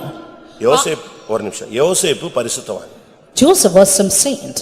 ஒரு அருமையான ஒரு வாலிபன். A good youth. அது அவனோட லைஃபுக்கு நல்ல ஒரு சர்டிபிகேட் தான். And it was a good certificate for him. அவன் பரிசுத்தவான். He was a saint. பாவம் இல்லாதவன். A man without sin. தவறு இல்லாதவன். Without mistakes. நல்ல ஒரு அருமையான பையன். Good boy. நல்லது. Good. ஆனா தேவன் அத விரும்பல. But the Lord did not want that. தேவன் அதோட அவன லைஃப ஒரு சாதாரண ஒரு பரிசுத்தவான்ங்கற லெவல்ல நிப்பாட்ட விரும்பாம அவனை சிங்காசனத்துக்கு கொண்டு போறதுக்கு அவர் ஆசைப்பட்டாரு. The Lord did not want him to stop with just that level, but wanted to take him to the throne. இப்போ நீங்க நினைக்கிறீங்க நான் என்ன தப்பு பண்ணேன்? Now what did I wrong? What mistake did I commit? நான் என்ன தப்பு பண்ணேன்? எனக்கு ஏன் இப்படி பிரச்சனைகள்? What mistake did I commit? So many problems. எனக்கு இந்த காரியம் நடக்கல, இந்த காரியம் பேசல, இந்த காரியம் ஆகல. இப்படி நம்ம போராடிட்டே இருக்கிறோம். என்ன தப்பு? யோசேப்பு என்ன தப்பு பண்ணான்? We keep on striving. What mistake did I commit? But what mistake did Joseph commit? ஆனா வசனம் வந்துட்டே இருக்கு. But the word of God came unto him. வசனத்தினுடைய நோக்கம் என்ன? What is the purpose of the word of God? உன்னை புடமிட்டு சிங்காசனத்துக்கு கொண்டு போணும். To refine you and take you to the throne. நீ பரிசுத்தவான் தான், நீ பாவம் செய்யல. True, you are a saint, sinless. அதோட உன்னை நிப்பாட்றது இல்ல, உன்னை சிங்காசனத்துக்கு கொண்டு போய் அழகு பார்க்கிறதுக்கு தெய்வம் விரும்புகிறார். Not stopping just with that, God wants you to see on the throne. இப்ப பாருங்க அவன் வீட்டை விட்டு வெளியே வர்றான், நேரா போன உடனே குழி. Coming out of his house, straight went to the pit. அங்கிருந்து தப்பி போனா அபாண்டமான பழி. From there, so many blasphemies. குழியிலிருந்து தப்பிட்டான்னு பார்த்தா He thought I am escaping the pit. பயங்கரமான பழியில போய் சிக்கிட்டான். He went and entangled in a terrible blasphemy. அங்கிருந்து தப்பி போனா சிறைச்சாலை. From there to the prison. அவன் பார்த்தான், சரிதான் புடமிட்டதும் போதும் நாம் பட்டதும் போதும்ட்டான். He thought, yes, it's the right word of God is refining me. யார்ட்டெல்லாமோ சொல்லி பார்க்கறான். And he tried to say something or the நான் other. தப்பே பண்ணல. I did not commit நான் any இந்த mistake. ஊருக்குரியவன் அல்ல. I am not of this இந்த இடத்துக்கு வர்றதுக்கு நான் எந்த துரோகமும் பண்ணல. I have not committed any என்னமோ treachery. புலம்பி பார்த்தான், ஒண்ணும் நடக்கல. He tried to lament but nothing happened. ஆனா வசனம் அவனை புடமிட்டுக்கிட்டே இருந்துச்சு. The word of God refined him. நீ அந்த சிங்காசனத்துக்கு வர்ற வரைக்கும், அந்த சீயோனுக்கு வர்ற வரைக்கும் நீ பாவம் செய்யல. ஆனா சிங்காசனத்தின் மேன்மையான இடத்தை பெறும்படியாக கர்த்தருடைய வசனம் உன்னை புடமிடும். You may be sinless, but that you might reach an excellent state of Zion, the Lord, the word of God will try you. அதத்தை நீங்க விளங்கணும், விசுவாசிக்கணும். And that will believe and work in you. கர்த்தர் சொன்ன வசனம் நிறைவேறும் அளவும் அந்த வசனம் யோசேப்பை புடமிட்டது. The word of the Lord tried Joseph until it was fulfilled. நம்ம சொல்லிடுறோம் ரொம்ப சிம்பிளா, யோசேப்பின் வாழ்க்கையில அப்படி போனான் இப்படி போனான்னு. நீ போனாதானே தெரியும். ஒரு நாள் உங்களை யாராவது ஒன்னு சொல்லிட்டா நீங்க படுத்துற பாடும் படுகிற பாடும் எப்படி இருக்கு. In a very simple way we trace out the life of Joseph, but once you have a false accusation, you can see what all the ways you are striving. கணக்கா ஜெயில்ல கிடந்தாங்க. Years together he was in the prison. கேள்வி இல்ல, without question. விசாரணை இல்ல. without inquiry. பட்சமா பேச ஆள் இல்ல. No one in favor. அவன் ஜெயில கிடந்தா அவன் எகிப்தியனா இருந்திருந்தா மனைவி வருவா, புருஷன் வருவான், பிள்ளை வரும், எவனாவது வருவான். இங்க யாருமே கிடையாது, ஒரு அனாதை. Had he been an Egyptian, people would have come to visit him, but now he is an orphan. யாருமே விசாரிக்க முடியாது. None to inquire. எப்படி இருக்கும்னு யோசிச்சு பாருங்க. Just imagine the இவன் state. இங்க கிடக்கான அவங்க அம்மாவுக்கும் தெரியாது, அப்பாவுக்கும் தெரியாது, அண்ணனுக்கும் தெரியாது, ஒருத்தனுக்கும் தெரியாது. His parents, his brothers did not know he was here. நான் சென்னை சென்ட்ரல் ஜெயில்ல ஒரு ட்ரிப் சாட்சி சொன்னேன். Once I testified in the central jail at Chennai. முடிஞ்ச உடனே அநேகர் என்னைய பார்த்தாங்க. Soon after that, many came to see me. அதுல ஒருத்தன் வந்தான். One person came. பாவம். அண்ணே, Poor man. அண்ணே நான் ஒரு அட்ரஸ் தரேன், அதுக்கு ஒரு லெட்டர் போடுவீங்களா? He said, I shall give an address, will you write a letter to it? குடு, என்ன விஷயம் கேட்டேன். Give, what is the matter? நான் ரோட்ல வரும்போது என்னை பிடிச்சு கொண்டு வந்து உள்ள வச்சிட்டாங்க. They put me in the prison when I was in the road. அவன் ஒரு ஏதோ தப்பு பண்ணிருக்கான். போலீஸ் அவனை எங்க பாத்துருச்சு, ரோட்ல பிடிச்சிருச்சு. அப்படி கொண்டு வந்து அரெஸ்ட் பண்ணி ஜெயில உள்ள தள்ளிட்டாங்க. The policeman took him when he was going by the road and he was arrested. அப்பெல்லாம் இந்த செல்லுகள் எல்லாம் கிடையாது. That time there was no mobile. அதனால அவனால செய்தி எங்க கொடுக்க முடியல. என்னைய பிடிச்சிருக்காங்க, நான் உள்ள இருக்கிறேன் அப்படின்னு சொல்றதுக்குலாம் என்ன இல்ல, டைம் இல்ல. நேரா பிடிச்சாங்க, மேஜிஸ்ட்ரேட்டை கொண்டு போனாங்க. 15 நாள் காவல், 30 நாள் காவல், ஒழுதிக்கு விட்டான். Because he was directly taken to the custody of the policeman, he could not give the message to his people at home. அவன் சொல்றான், எங்க வீட்ல நான் இப்ப எங்க இருக்கேனே தெரியவே தெரியாது. My people at home do not know where I am. இவங்களும் செய்தி கொடுக்கல. And he could not give the message to them. எங்க வீட்ல எங்க அம்மா எல்லாம் ரொம்ப பரிதபிச்சிட்டு My இருப்பாங்க. people at home will be worried about me. நான் ஒரு அட்ரஸ் தரேன். Let me give you the address. அதுல உங்க மகன் சென்ட்ரல் ஜெயிலில் இருக்கிறான், போய் பாருங்கள்னு போட்டு நீங்க எழுதி போஸ்ட் பண்ணிடுங்க. அது கிடைச்சிருச்சுன்னா போதும், யார் வந்துருவா? நான் சொன்ன ஒரு பேப்பர்ல எழுதி தான்னு, எங்கேயோ போய் ஒரு கிழிஞ்ச பேப்பர் எடுத்து வந்து வேகமா அட்ரஸ் எழுதி கையில கொடுத்துட்டான். வாங்கி பாயில போட்டு நான் பண்ணிட்டேன். And he said, just post it saying, your son is in the prison, come and see him. எப்படி இருக்கும் பாருங்க. Look at the stage. யோசிச்சு பாருங்க. Just think about it. அவனுக்காவது ஒரு லெட்டர் போடுறதுக்கு நான் ஒருத்தன் வந்து சேர்ந்தேன். At least for him, I was there. ஆனா யோசேப்புக்கு ஒருத்தனுமே கிடையாது. But none for Joseph. அவனா புலம்பி, அவனா அழுது, அவனா கண்ணீரை தொடச்சுக்கணும். He himself should cry, he himself should wipe the tears. அவனா துக்கப்படுவான், அவனே அழுவான், அவனே ஸ்தோத்திரம் பண்ணுவான். ரைட், ஓகே, அது பிறகு ஸ்தோத்திரம் பண்ணிட்டு அமைதியா இருந்துக்கணும். He himself will be grieved, he himself will praise God and then be silent. அப்படி ஒரு பாதை. Such a path. அதுதான் புடமிடுதல் பாதை. A path of refining. இந்த பாதையில யாராவது போயிட்டு இருக்கீங்களா? Is anyone going through this நான் path? தானங்க போய்கிட்டு இருக்கிறேன் அப்படிங்கறீங்களா? Do you tell I'm நான் going? தானே இல்ல, நாங்கள் தானே, நாம் தானே போகிறோம். So many of us, we ourselves are going. நம்மில் அநேகர் நான் ஒரு ஆள் தான் மாட்டிக்கிட்டு இருக்கேன்னு நினைப்பான். பக்கத்துல உள்ளவன் சொல்லுவான், நான் உன்னையோட 3 வருஷத்துக்கு முன்னாலேயே மாட்டிருக்கேன். Many of us think, I alone am caught in this path, but many others are there. ஒவ்வொருவருக்குள்ளேயும் இந்த வசனம் ஒரு புடமிடுதலின் வேலையை செஞ்சுக்கிட்டே இருக்கு. The word of God does a work of refining in every one of us.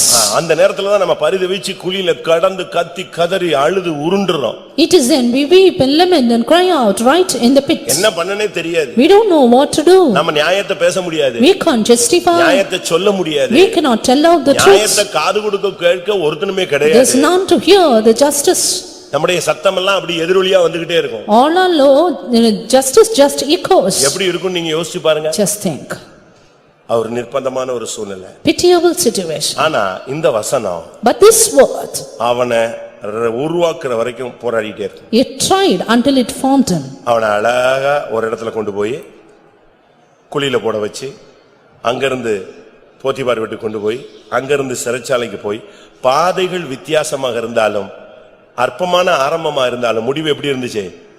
சம்பூர்ணமா மாறி. Though his beginning was small, his end was the increase, because though paths differed, though he was put into the pit and then into the prison, but everything was done by the word of God. யாக்கோபு அவன் மேல் கரிசனை இல்லாவிட்டாலும் தேவன் அவன் மேல் கரிசனை உள்ளவராய் இருந்தார். Though Jacob was not concerned about him, God was. நீ போன பாதை அவருக்கு தெரியாதுன்னு நினைக்காத, அவர் அங்கதான் இருக்கிறார். Don't think God doesn't know the path, he is there. அதனால்தான் ஏசாயா தீர்க்கதரிசி சொன்னா, அவர்களுடைய நெருக்கங்களில் அவரும் நெருக்கப்பட்டார். Therefore Isaiah the prophet said, in all their afflictions he was afflicted. அதனாலதான் கொரிந்தியர்ல பவுல் சொல்றாரு, அவர்களோடு அந்த ஞான கன்மலை நடந்தது.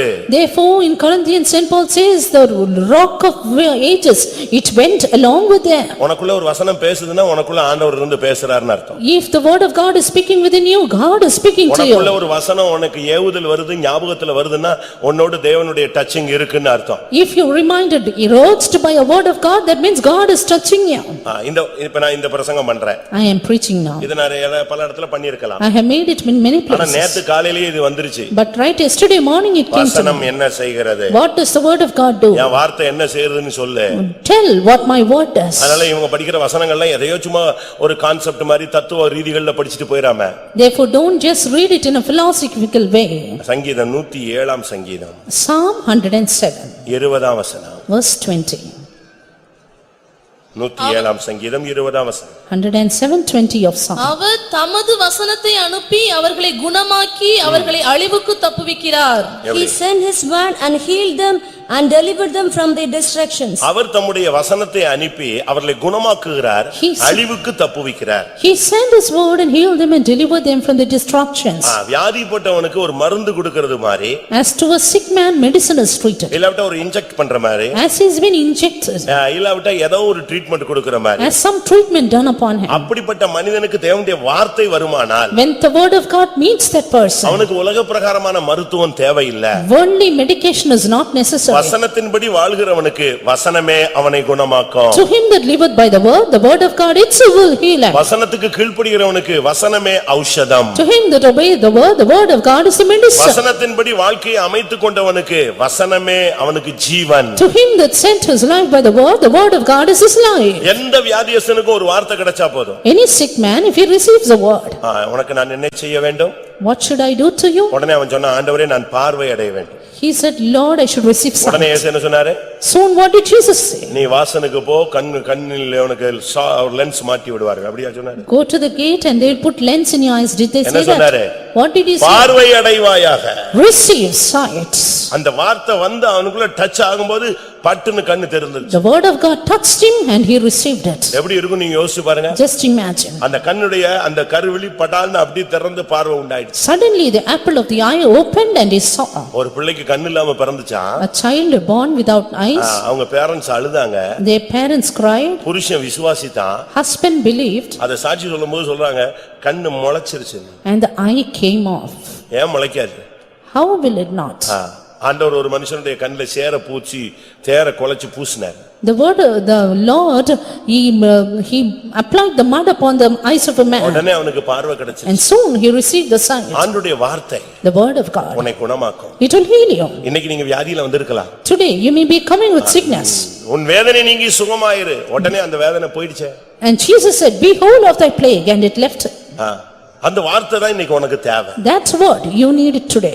ஆண்டவருடைய வசனத்தை வாங்கிட்டு போங்க. Receive the word of God. நான் உன்னை குணமாக்குவேன்னு ஒரு வார்த்தை கிடைச்சிருச்சுன்னா உனக்கு வியாதி சுகமாகுது ஆயிடுச்சு. If you receive the word, I heal you, you are healed. நான் உனக்கு வேலை கொடுத்துட்டேன்னு சொல்லிட்டா எவனுமே தடுக்க முடியாது, வேலை உனக்கு தான். If God says, "I've given you a job," no one can hinder, you will get it.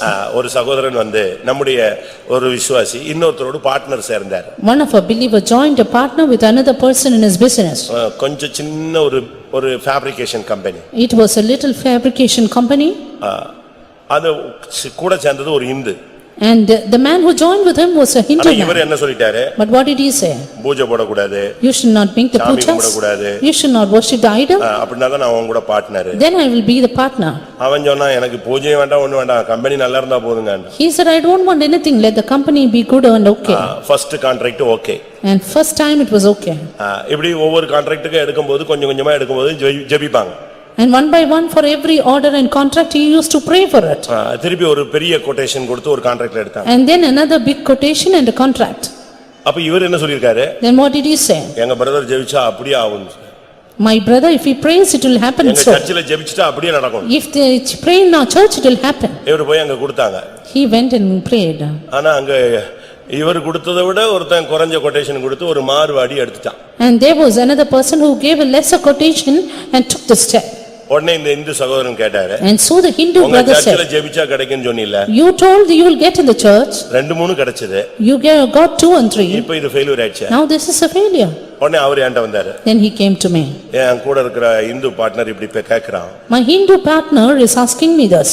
என்ன கேக்குறான்? What is he asking? ஜெபிச்சா கிடைக்கும்னு சொன்னீங்கல்ல, You told if you pray you'll get. எப்படி நம்ம கையை விட்டு போச்சு Why it has gone as a failure? அப்படின்னு கேக்குறான்னு ஏன்டா வந்து சொன்னார். And he came to me. நான் அதை ஒரு பெரிய சீரியஸாவே எடுத்துக்கல, ஒண்ணுமே சொல்லல. I did not take it as a serious thing. உங்களுக்குன்னு இருந்துச்சுன்னா கர்த்தர் பிடிங்கி கூட கொடுப்பாரியா, போயிட்டு வான்னு சொன்னேன். If it is for you, the Lord will pluck and give it to you. இது அந்த நேரத்துல தேவனுடைய வார்த்தையா சொன்னது, அவ்வளவுதான். That time it was the word of God. அந்த மார்வாடி கான்ட்ராக்ட் எடுத்து He took that Mawadi ஒரு contract மாசம் வொர்க் பண்ணான். and he worked for 1 month. அதுக்கு பிறகு பார்த்தா அவனை காணோம். After that he was no more. என்ன நடந்துச்சுனே தெரியாது. Don't know what happened.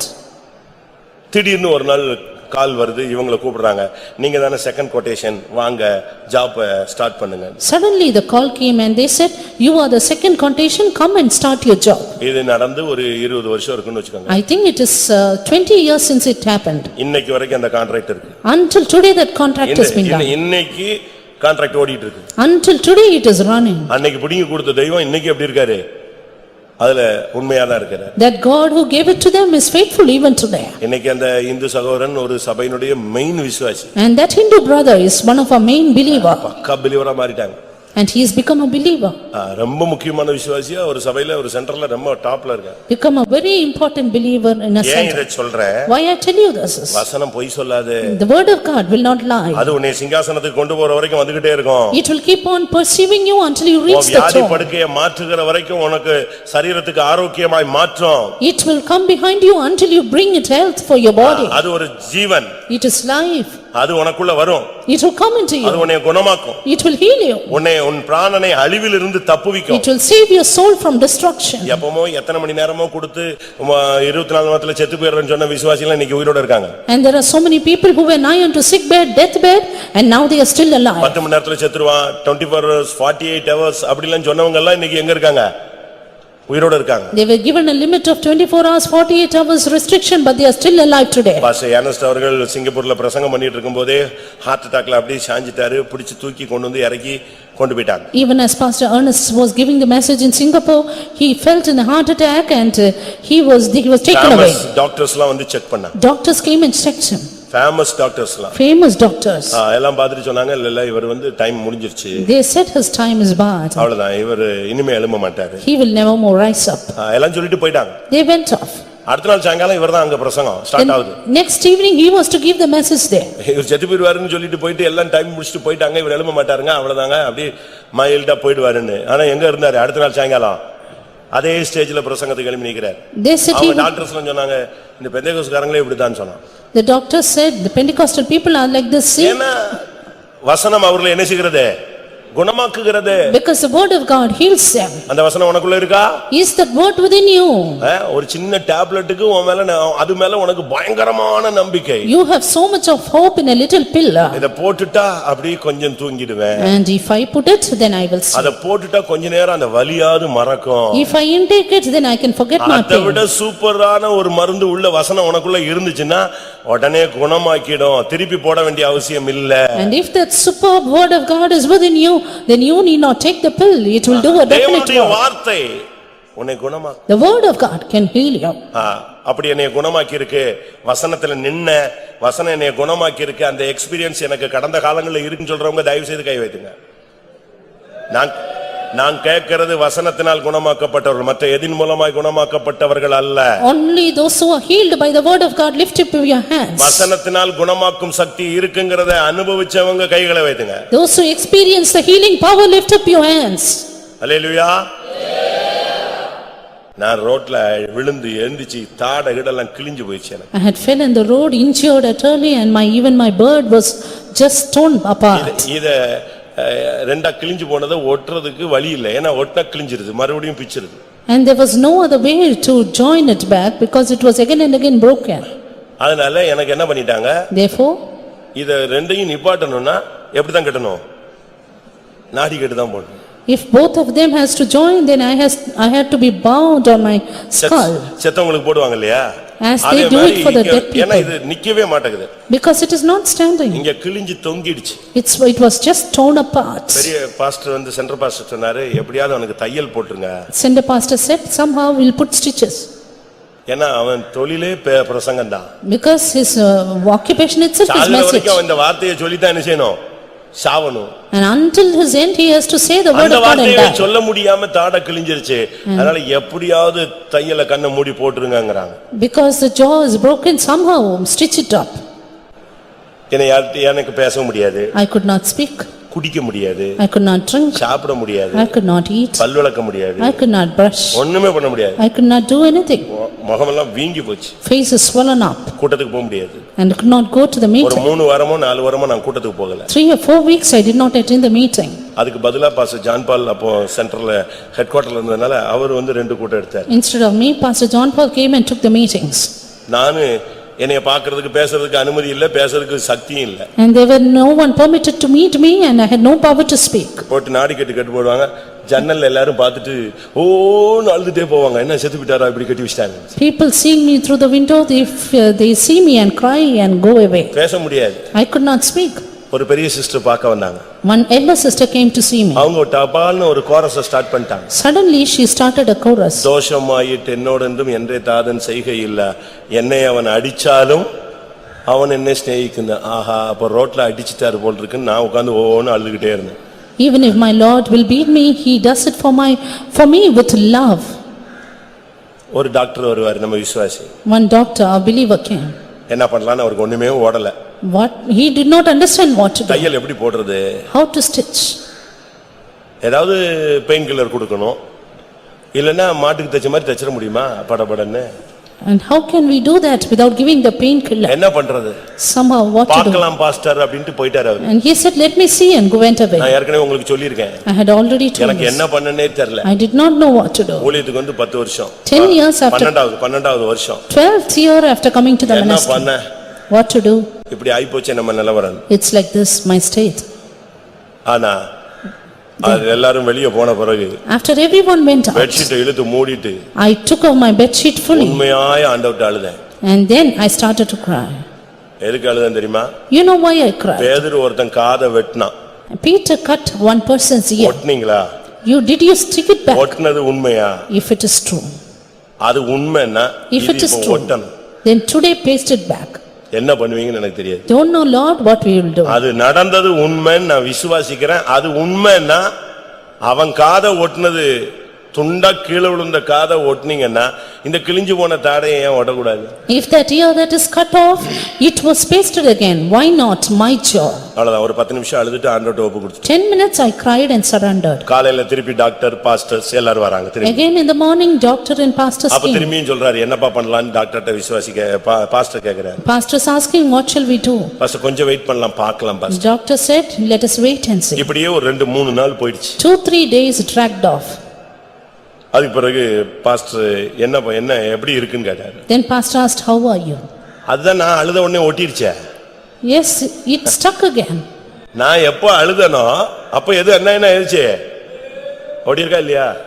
The time that I cried, my jaw ரொம்ப joined. ஷார்ப்பா பார்த்தா தெரியும் இதுல இருந்து இது வரைக்கும் அடிச்சு கிழிஞ்சது. And it was பல்லெல்லாம் அடிச்சு நொறுக்கி உருண்டுட்டேன் நான். It was totally torn apart because of my injury. ஒரு இடத்துல ஒரு பிசாசை துரத்திட்டு Once casting out devil in a place, இன்னொரு இடத்துல அப்பாயின்ட்மென்ட் பிசாசை துரத்துறதுக்கு. and I was appointed to cast out the devil in another place. போயிட்டு இருக்கேன். I am just moving. அங்க பிசாசை துரத்தி க்ளோஸ் பண்ணிட்டு அடுத்த இடத்துக்கு பிசாசை துரத்த போயிட்டு இருக்கேன். அந்த பையன் வெயிட் பண்ணிக்கிட்டே இருக்கான், நான் வருவேன்னு. நான் இங்க எங்க இருக்கிறேன்? நடு ரோட்ல இருக்கேன். And the boy in the other place was waiting for me, but I was in the road. ஆனா ஆண்டவருடைய கிருபையில அப்படியே ஓட்டிச்சு. But by the grace of God, that pasted back. உனக்கு அந்த வசனம் வரும் இன்னைக்கு. And the word of God will come to you today. என்னென்ன ஒட்டலையோ ஒட்டும். Whatever is not sticked back, it will stick. என்னென்ன சுகமாகலையோ அது சுகமாகும். Whatever is not healed will heal. அது குடல் புண்ணா இருந்தாலும் சுகமாகும். Even it will be also, you will be கேன்சரா healed. இருந்தாலும் வார்த்தை வந்தா கேன்சர் எங்க நிக்கிறது? Cancer can be healed by the word of God. வார்த்தையை அனுப்பி அவர்களை குணமாக்கி அவர்களை அழிவுக்கு தப்புவிக்கிறார். He sent his word and healed them and allowed them from destruction. எங்க செட்ல ஒரு 40 பேர் இருந்தோம்.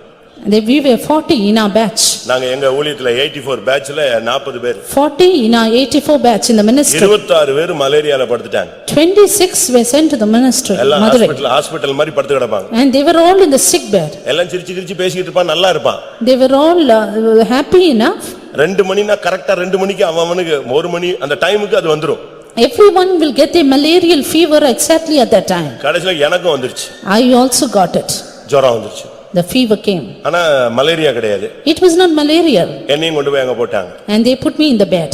எனக்கு ரொம்ப கஷ்டமா இருந்துச்சு. I was so sad. பசமா வந்து சிக்கிட்டோம் போல் இருக்கேன். And I got entangled at the right time. கடைசில நைட்ல ஒரு ஜெபம். In the night I made a prayer. அப்ப பொறுப்பா இருந்தவர் சொன்னாரு, தம்பி நீ இங்க வந்து படுக்கிறதுல நீ இன்ட்ரெஸ்ட் பண்ணாத, ஓடியே போய்டு உன் ரூமுக்குனாரு. My in charge, he said, you just go away to your room, don't be in this bed. அந்த நேரத்துல நான் நைட் ஜெபம் பண்ணேன். Then I prayed in the night.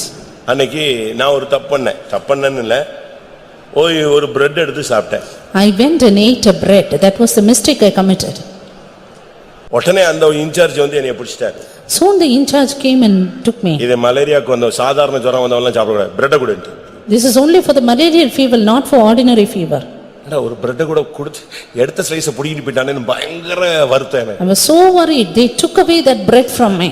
ஒரு பிரெட் கூட கொடுக்காம போயிட்டானே. Not even giving me a bread. அப்படி நினைச்ச உடனே எனக்கு ஜுரம் வந்துருச்சு. Then soon that fever started. உடனே அவர் வந்து வேகமா வந்து பால் எல்லாம் அடிச்சு கொடுத்தாரு. நான் சொன்னேன் பாலும் வேண்டாம் பிரெட் வேண்டாம், நீ முதல்ல தள்ளி போயிடு. ஒன்னாலதான் இப்ப திருப்பி ஜுரம் வந்துருச்சு எனக்கு.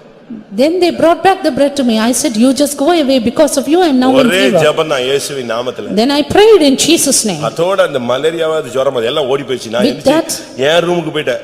The malarial fever fled away and I went to my room. உனக்கு ஒரு வசனம் இன்னைக்கு வரும்னு நான் விசுவாசிக்கிறேன். I believe the word of God is sent to you. நீ வியாதியோடயே வருஷக்கணக்கா சுத்திட்டு இருக்கற. How many years with your sickness? இன்னைக்கு கர்த்தர் உனக்கு ஒரு வார்த்தை கொடுப்பார். Today God will send a word. எந்த வியாதியோ இயேசுவின் நாமத்துல அது உன்னை விட்டு வெளியே போகணும். Any sickness in the name of Jesus அவர் வசனத்தை அனுப்பினால் அது உன்னை குணமாக்காமல் திரும்பி போகாது. கர்த்தர் கேட்பாரு, நான் ஒரு வார்த்தை அனுப்புனனே நீ அவனை குணமாக்குனியான்னு யாரை கேட்பாரு?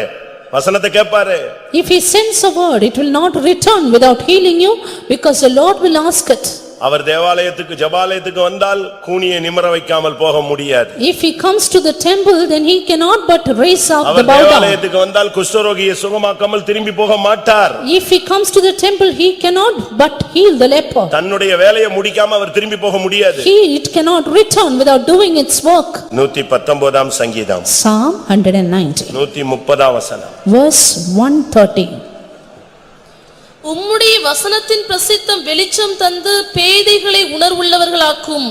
The entrance of the words giveth light, it giveth understanding unto the simple.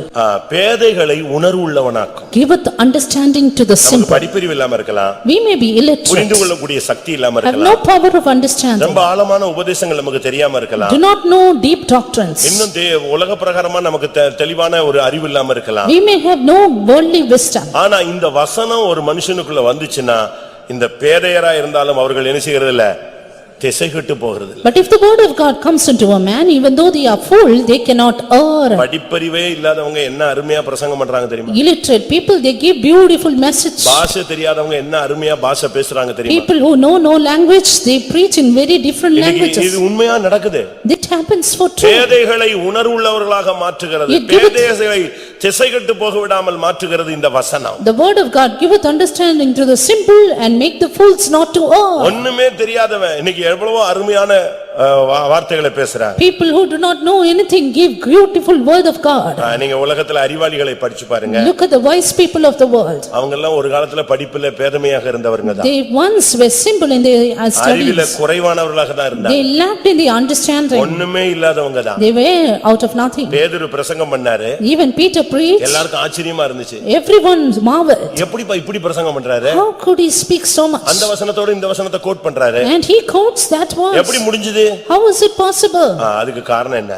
Reason. அவங்களே கேட்டாங்க, இவன் கல்லாதவனா இருந்தும் இவ்வளவு அருமையா பேசுறானே. And they said, he is a man illiterate இயேசுவின் நாமத்தில் உள்ள அந்த சக்தி, அந்த வசனத்தின் சக்தி உள்ள இருக்கும்போது பேதையர்கள் ஞானிகளாக மாறுவார்கள். And even the power in the word of Jesus can make the simple wise. உங்க பிள்ளைங்க யாராவது படிப்புல குறைவா இருக்காங்களா? If your children lack in wisdom, அறிவில குறைவானவர்களா? they lack in understanding. உங்களில் ஒருவன் ஞானத்தில் குறைவுள்ளவனா இருந்தால் யாவருக்கும் சம்பூர்ணமாய் கொடுக்கிற அவரிடத்தில் கேட்க கடவன். If any one of you lack wisdom, let him ask of God that giveth unto all men liberally. ஒரு இடத்துல என்னைய கன்வென்ஷனுக்கு பிரசங்கம் பண்ண சொன்னாங்க. Once they asked me to give a message in a convention. நைட்டோட நைட்டா என் ஃபெய்த் அவங்க ஓடியே போய்ட்டேன். And within that night itself I went away to my faith. அன்னைக்கு போகும்போது தான் யோசிச்சுக்கிட்டே போனேன். That day I thought. நான் அப்போ சின்ன பிரதரா இருந்தேன். I was a little junior elder brother. ஆயிட்டானான்னு தெரியல. I don't know if I became an elder. மதுராந்தகத்துல அப்பதான் ஃபர்ஸ்ட் ஃபைத்தம் ஸ்டார்ட் பண்ணாங்க. They began their faith home at Madhurandagam. திடீர்னு பார்த்தா வெள்ளிக்கிழமை காலையிலே என்னைய பிரசங்கம் பண்ண வச்சிட்டாங்க. Suddenly, when Friday morning, they wanted me to preach. நான் வியாழக்கிழமை நைட்டே கன்வென்ஷனே வேண்டான்ட்டு போயிட்டேன். Thursday night, I fled away to my faith நான் home. போய் அங்க சேர்ந்துட்ட பிறகு சென்டர் பாஸ்டர் சொன்னாரு அவனை கட்டாயம் திரும்பி வந்து பிரசங்கம் பண்ண சொன்னாரு. After reaching there, the center pastor said, "You should surely come back and preach." நான் சொன்னேன் ஐயோ ஏதோ சபையில என்னத்தையாவது நான் நீச்சல் அடிச்சுக்குவேன் தத்தக்க புத்தகான்னு. நான் வெளியெல்லாம் வேற கண்ணு வரவே மாட்டேன். பனிஷ்மெண்ட் வேணா கொடுங்க, சபையை விட்டு வேணாலும் என்னை இறக்கிக்கங்க, நான் கன்வென்ஷன் பிரசங்கிக்க வர மாட்டேன்னு சொல்லி. I said, "You can even keep me in punishment, take the church away from me, but I cannot come for the message." சரின்னு விட்டுட்டாங்க. Then they left him. 20 வருஷம் தாண்டின பிறகு 20 years passed. திடீர்னு ஒரு நாள் ஒரு அழைப்பு. And suddenly I got an N invitation. சபையில நான் என்னனாலும் பண்ணுவேன். I can do anything in my church. என்ன தலைகீழ பிரசங்கம் பண்ணுவேன், சைடு எப்படி என்னென்ன டிசைன்ல பண்ண சொன்னாலும் பண்ணுவேன். I can do it in any somersault way. ஆனா ஒரு நாள் திடீர்னு கூப்பிட்டு Suddenly they called me. குன்றத்தூர்ல கன்வென்ஷன் சனிக்கிழமை இரவு பேசும்படி உங்களுக்கு அழைப்பு கொடுக்கப்பட்டிருக்கு. And said, "You are invited to give the message Saturday night at Kundrathur convention." யார் நடத்துறான்னு கேட்டேன். I asked, "Who is coming?" Pastor Wesley நடத்துறார். He told Pastor Wesley, வரவே மாட்டேன். "I will never come." நிச்சயமா வர மாட்டேன். அண்ணா Surely I will never Nagar come. சென்னையில பெரிய சர்ச் அண்ணா நகர் எனக்கு கொடுத்திருந்தாங்க. அதையே புடிங்கிக்கிட்டா கூட பரவாயில்ல, நான் சின்ன சபை கூட போவேன். கன்வென்ஷனுக்கு அவர் முன்னால வரவே மாட்டேன். I was local in charge of Annanagar Faith Home. Even if they take away the Faith Home, it's not a matter. I will not எங்க go. சென்டர் பாஸ்டர் அவருக்கு ஃபோன் பண்ணி சொல்லிருக்காரு, இப்படி சொல்றான். Then the center pastor called and said to pastor, "He is telling like this." அப்படியே அப்படினு அவர் ஒரு சிரிப்பு சிரிப்பிட்டு அப்படியே ஆஃப் பண்ணி விட்டாரு. ஒண்ணுமே பேசல. Pastor Wesley வேண்டாம்னு smiled. சொல்லல, ஆமான்னு சொல்லல. He smiled and went silent. எனக்கு சமாதானமே இல்ல. I had no peace. திடீர்னு பாத்தீங்கன்னா வெள்ளிக்கிழமை ஒரு phone. Suddenly a call on Friday. Pastor Wesley வந்து கட்டக்ல ஒரு பாஸ்டர் இறந்துட்டாரு, போயிட்டாரு, நீ பயப்படாதே அப்படி. Pastor Wesley is gone to Cuttack because a pastor died, therefore you don't fear. அப்படினா நான் வரேன்னு சொல்லிட்டு Then I said I அதுக்கு come. நான் போனேன். ஏர்ன கன்வென்ஷன் பிரசங்கம் ஏர்ன. Then I went to the convention message. 7:28க்கு ஏர்ன, 8:28க்கு ஃபர்ஸ்ட் கன்வென்ஷன் பிரசங்கம் இறங்கிட்டேன். 7:28 I started and 8:28 I finished. எதுக்கு இத சொல்றேன்னா, Why I tell this is, அவருடைய வசனம் ஒரு மனிதனை உணர்வுள்ளவனாய் மாற்றும், ஞானியாய் மாற்றும். His word giveth understanding to the simple. உங்களுக்கு போதித்தவங்களை காட்டிலும் உங்களை ஞானியா மாற்றும். It will make wise than your teachers. சங்கீதத்துல அப்படி ஒரு வசனம் இருக்கு. There's a word in Psalms like this. 119ஆம் சங்கீதம். Psalm 119. உன்னுடைய சத்துருக்களை காட்டிலும் உன்னை ஞானமுள்ளவனாய் மாற்றும். It can make you wise than your enemies. உனக்கு போதித்தவர்களை காட்டிலும் உன்னை அறிவுள்ளவனாய் மாற்றும். It can make you wise than your teachers. முதியோர்களை பார்க்கிலும் உன்னை ஞானமுள்ளவனாய் மாற்றும். Wise than the aged. 119ஆம் சங்கீதம் 98, 99, 100. Psalm 119 verses 98, 99, 100. நீர் உம்முடைய கற்பனைகளை கொண்டு என்னை என் சத்துருக்களிலும் அதிக ஞானமுள்ளவனாக்குகிறீர். அவைகள் என்றைக்கும் என்னுடனே இருக்கிறது. உம்முடைய சாட்சிகள் என் தியானமாய் இருக்கிறபடியால் எனக்கு போதித்தவர்கள் எல்லாரிலும் அறிவுள்ளவனாய் இருக்கிறேன். உம்முடைய கட்டளைகளை நான் கை கொண்டிருக்கிறபடியால் முதியோர்களை பார்க்கிலும் ஞானமுள்ளவனாய் இருக்கிறேன். சத்துருக்களை பார்க்கிலும் போதித்தவர்களை பார்க்கிலும் முதியோர்களை பார்க்கிலும் இந்த வசனம் உன்னை உணர்வுள்ளவனாக ஞானியாக மேன்மையாக மாற்றும். The word of God makes you wiser than your enemies, wiser than all your teachers and than the ancients. ஏன்? Why? இந்த வசனத்துக்கு ஒரு சக்தி உண்டு. The word of அது God உன் has a power. பாதைக்கு தீபம். It is a light unto your paths. 119ஆம் சங்கீதம் 105ஆம் வசனம். 119, 105. உம்முடைய வசனம் என் கால்களுக்கு தீபமும் என் பாதைக்கு வெளிச்சமுமாய் இருக்கிறது. எப்படி? உம்முடைய வசனம் என் கால்களுக்கு தீபம். Thy word is a lamp unto my feet. என் பாதைக்கு அது வெளிச்சம். It's a light unto my இந்த paths. வசனம் உன் கூட வரும் பொழுது எந்த இருள்ல போனாலும் உனக்கு ஒரு வெளிச்சம் உண்டாகிட்டே இருக்கும். When the God of God is with you, in any place you will have the light. கர்த்தருடைய வார்த்தையை நீங்க அப்படி பிடிங்க. Believe, hold on the word of God. கர்த்தருடைய வார்த்தை உனக்கு முன்னால வெளிச்சமா வந்துகிட்டே இருக்கும். The word of God will be light before you. அது உன் பாதைக்கு வெளிச்சம். It is a light unto your உன் paths. கால்களுக்கு அது ஒரு தீபம். Lamp unto your feet. நீ பேதையா இருந்தா உன்னை ஞானியாய் உணர்வுள்ளவனாய் மாற்றும். If you are simple, it will give it your understanding. இந்த வார்த்தை உனக்கு பொறுமையை கொடுக்கும், This- ஆறுதலை கொடுக்கும். This word will impart patience and comfort in you. ரோமர் 15:4. Romans 15:4. கர்த்தருடைய வசனம் பொறுமை. The word of God giveth patience. தேவ வசனத்தினால் உண்டாகும் பொறுமையினாலும் ஆறுதலினாலும் தேவ வசனத்தினால் ஒரு மனிதனுக்கு பொறுமை, அடுத்து ஆறுதல். Man of God gets patience and comfort through the scriptures. இங்க இருக்கிற எல்லாருமே ஷார்ட் டெம்பர் பார்ட்டி தான். All of you seated here are short tempered. இல்லனா உங்களை இங்க கொண்டு வந்திருக்க மாட்டார் நான் விசுவாசி. Or else I believe the Lord would not have brought you here. நம்ம எல்லாம் வெளிய இருந்தா எங்க இருப்போம்? If we were outside, how would I have been? ஒரு கூட்டத்துல ஒரு பாஸ்டர் கேட்டார், நீங்கள் எல்லாம் இப்பொழுது ரட்சிக்கப்படாமல் இருந்தால் எங்கே இருப்பீர்கள்? உடனே ஒருத்தர் சொன்னார், நான் ஜெயிலில் இருப்பேன். In one meeting, one pastor asked, if you had not been saved, where you would have been? என்ன நான் ரட்சிக்கப்படலைன்னா நான் பாவிகளிலே யாரு? பிரதான பாவியா இருப்பேன். Then a pastor said, if I had not been saved, I would have been in the prison. அப்ப ஒரு குற்றவாளி எங்க தான் இருக்க முடியும்? ஜெயில்ல தான் இருக்க முடியும். A man accused should have been in the jail. தேவனுடைய வார்த்தை ஒரு மனுஷனுக்கு இருந்தா, if the word of God is in a person, அவனை அப்படியே பொறுமைசாலியா மாத்திரு. it will make him patient. கோபம் வர மாட்டேங்குது. No anger. டென்ஷன் ஆக மாட்டேங்கறான். No tension. அப்படியே அவனை கண்ட்ரோல் பண்றான். Ultimate control. ஸ்தோத்திரம் பண்றான். Praises God. பல்ல கடிச்சுக்கறான். Many are saved. எனிச்சு வெளிய போயிடுறான். And he gets up and goes. He closes his eyes. முழங்கால் போட்டுக்கறான். Bees on his knees. அடுத்த ரூம்ல போய் கதவை பூட்டிடுறான். Then he shuts up the door. அந்த வசனம் என்ன செய்யுது அவனை? ட்ரிப் பண்ணி அவசரப்படாத கொஞ்சம் இரு. இது யார் பண்றது? Because the word of God is urging him to have patience. அந்த கட்டுப்பாட்டுல இருந்து இப்படி நடத்தும். அதே நேரத்துல பிசாசு கட்டுப்பாட்டுல இருந்தேனா விட்டுறாத. அவன் எப்படி உன்னை கேட்க நீ எதுக்கு இப்படி ஏமாந்த மாதிரி இருக்கிற? பேசு, 2 வார்த்தை பேசு போதும், முட்டிரலாம் அப்படிங்கும். இதெல்லாம் யாரு? At the same time, if you are in the control of the devil, he will say, do tit for tat and never spare others. தாவீது வருகிறான். David came. சீமையை தூசிக்கிறான். Shimei blasphemed. இரத்தப்பிரியனே தொலைஞ்சு போ. He said, bloody man be lost. கல்லையும் மண்ணையும் அள்ளி தூக்கி எறிறான். He splashed those sand upon him. தாவீதுக்கு என்ன பண்ணனும்னு தெரியல. David did not know what to do. அப்படியே பல்ல கடிச்சிட்டு ஸ்தோத்திரம் பண்ணிட்டு போயிட்டே இருக்கான். He gnashed his teeth, praised God and went away. Abishai பக்கத்துல நின்னான். Abishai was there. என்ன இப்படி தலைய குனிஞ்சிட்டு சும்மா போறீங்க? Why are you going like this? அவன் உங்களை தாங்க பேசுறான். He is speaking against you. நீங்க என்ன பெருமையா பொறுமைசாலியா? And are you so patient? சரி அப்ப நீ சும்மா இரு. Then you keep silent. அந்த செத்த நாயை நான் இப்ப தலை துண்டா எடுத்துறேன் பாரு. I will cut off the dead dog. அதுக்கு தாவீது என்ன சொன்னா? David, what did he say? சரி தலை எடுத்துரு அப்படினா சொன்னா? Did he say, okay, do it? என்னைய தூசிக்கிறதுக்கு அவனை சொல்லி தெய்வம் அனுப்பி இருக்காரா? God has sent him to blaspheme me. அவனை இயேசுன்னு சொல்லி அவர் அனுப்பி இருக்கிறார். நான் என்ன பண்றது? And he has sent him, what should I do? அமைதியா இருந்தான். Then be silent. அன்னைக்கு அமைதியா போனனால என்ன நடந்துச்சு? What happened because he was silent? திரும்பி வரும்போது ஃபர்ஸ்ட் வந்து முகங்குப்புற விழுந்தது யாரு? Who fell down on his face first? இதே சீமை. The same Shimei. வசனம் உங்களுக்கு கடிவாளம் போட்டிருக்கா? Has the word of God bridled you? புருஷன்ட்ட சண்டை போடும்போது, when you fight with your husband, மனைவிட்ட சண்டை போடும்போது, struggle with your wife, பக்கத்து வீட்ல சண்டை போடும்போது, when you fight with your neighbors, உன்னை காரி துப்பும்போது, when they spit at you, உன்னை பிடிச்சு இழுக்கும்போது, when they drag you, உன்னை ஏசும்போது, when they get angry to you, வசனம் எனக்கு பொறுமையை தந்திருக்கிறதுன்னு சொல்றவங்க கை வைத்துங்க. those who say the word of God makes me patient, lift up your hand. என்ன சிஸ்டர்ஸ்ல எல்லாருக்கும் கை இருக்குல்ல, சாப்பிடுறதுக்குலாம் எல்லாம் கையில இருக்கு. டவுன் ஆயிடுச்சு. ஏன்னா இவங்களுக்கு தான் பயங்கர பிரச்சனைகள். ஏன்னா நீங்கெல்லாம் வெளியே போயிடுறீங்க, அவங்க வீட்டுக்குள்ளேயே இருந்து சண்டை போட்டுட்டே இருக்காங்க. Because they have their problems, they pick up the quarrel in their house. வசனம் உனக்கு பொறுமையை கொடுக்கணும். பொறுமை இருந்தாதான் அந்த வசனம் ரெண்டாவது எதை கொடுக்கும்? உனக்கு ஆறுதலை கொடுக்கும். The word of God should impart patience in you and then comfort. வசனம் உன்னை கண்ட்ரோல் பண்ணட்டும், ஒரு கடிவாளம் போடட்டும். Let the word of God control you, bridle you. பேசுறவன் எல்லாம் பேசட்டும், தூசிக்கிறவன் எல்லாம் தூசிக்கட்டும். All those who blaspheme, let them do it. வசனம் உனக்குள் இருந்தால் உன்னை பொறுமைசாலியாய் மாற்றும். But the word of God will make you patient. பரிசுத்தவான்களுக்குன்னு ஒரு பொறுமை இருக்கு. There's a patience of the saints. அந்த பொறுமையை நீ காத்துக்கொள்ள வேண்டியது அவசியம். And you need to keep it up. உடனே உன்னை கோலன்னு சொல்லுவாங்க, உனக்கு ரத்தம் ஓடுதா, சாக்கடை ஓடுதாம்பாங்க, நீ என்னத்தை சாப்பிடுறாம்பாங்க, என்னெல்லாமோ சொல்லுவாங்க. They will say you are a coward. They will say the gutter is running in you.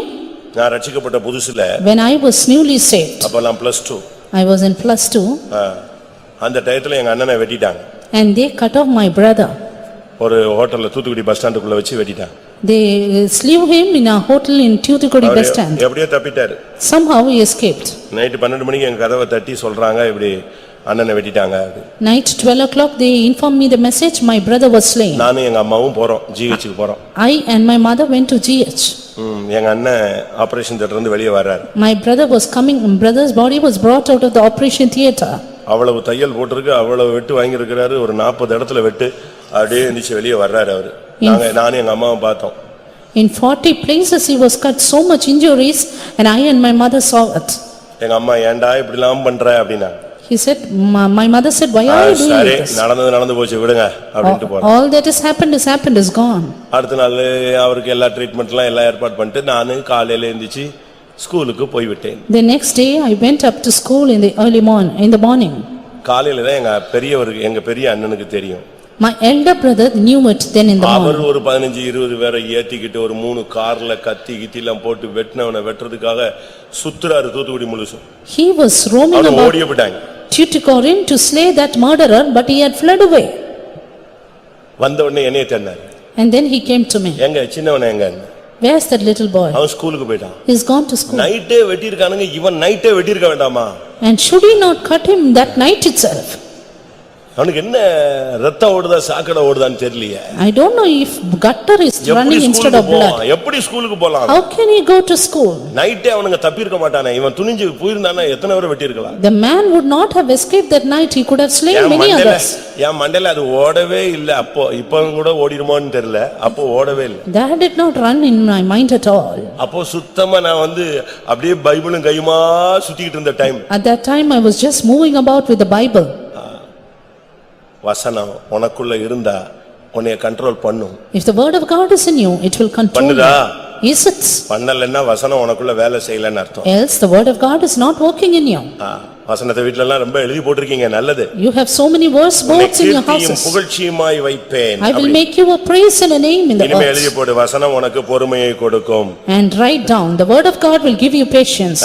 ஒரு வசனம் இருக்கு யாக்கோபுல, அருமையான வசனம். அதை பிடிச்சி Beautiful. பெருசா போர்டு போட்டு எழுதி எல்லாரும். Beautiful verse in James, write down in a big board. என்ன வசனம் அது?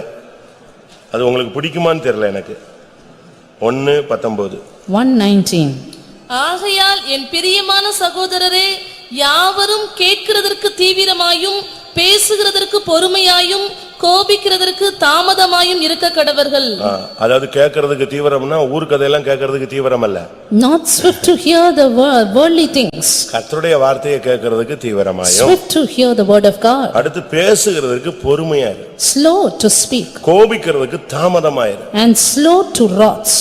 அதுதான் ஆவிக்குரிய வாழ்க்கையில உனக்கு வசனம் உனக்குள்ள இருந்துச்சுன்னா உன்னை பொறுமையாய் ஆறுதலாய் மாற்றும். If the word of God is in you, it will give you patience யாருமே and உனக்கு comfort. ஆறுதல் கொடுக்க மாட்டாங்க. இந்த வசனம் உன்கிட்ட பேசும்போது நீயா உட்கார்ந்து அழுது, நீயா ஆறுதல் அடைஞ்சு, நீயா சமாதானம் அடைஞ்சு, நீயே பூஸ்ட் ஆகி எழும்பிடுவ. None will be there to comfort and console you. But if the word of God is in you, it will comfort you and you will rise up. அதுதான் தேவனுடைய வார்த்தை. This is the word of God. யாரும் உனக்கு ஆறுதல் கொடுக்க முடியாது. None can comfort you. அழுதுகிட்டே இருப்ப. You will keep on crying. கதவை பூட்டிக்குவ. You will close the door. என்ன பண்ணணும்னு தெரியாது. You do not know what to do. ஒரு வார்த்தை வரும். A word will come. அந்த வார்த்தை உன்கிட்ட பேசும். That word will speak. நீ முழங்கால் போடுவ. You will be on ஒப்பு knees. கொடுப்ப. You will surrender. அப்படியே உன் கண்ணீரை அந்த வசனம் தொடச்சு. And then it will wipe your tears. இதத்தான் நீங்க பிராக்டீஸ் பண்ணணும். Practice this ஐயோ kind. நான் கஷ்டப்பட்டேன், எங்க அக்கா வரல, எங்க அண்ணன் வரல, இந்த பாஸ்டர் கூட வராம போயிட்டார் இந்த ஆளு, இப்படிலாம் நீ சொல்லிட்டு இருக்க வேண்டாம். வசனம் வரும். You need not say, nobody came to console me and comfort உன்னை me. இரவும் பகலும் உன்னை ஃபாலோ பண்ற ஒரு வசனம் இருக்கு. அது அனுப்பின காரியத்தை செஞ்சுட்டு தான் போகணும். But there is a word of God that follows you day and night and it will accomplish its matter. வெளிப்படுத்தல் 12ஆம் அதிகாரம் 11ஆம் வசனத்துல Revelation 12:11. இந்த வசனத்தை கையில எடுத்துட்டேன்னா நீ ஜெயிச்சிருவ. If you take this word of God, you will overcome. மரணம் நேரிடுகிறதா இருந்தாலும் அதற்கு தப்பும்படி தங்கள் ஜீவனையும் பாராமல் ஆட்டுக்குட்டியின் இரத்தத்தினாலும் தங்கள் சாட்சியின் வசனத்தினாலும் அவனை ஜெயித்தார்கள். And they overcame him by the blood of the Lamb and by the word of their testimony, and they loved not their lives unto the death. இந்த வசனம் உன் கூட இருந்து உன்னை சத்துருவை ஜெயிக்க வைக்கும். If the word of God is with you, it will make you prevail the enemy. ஆண்டவரே கொடி ஏற்றுவேன் சொன்னீரே.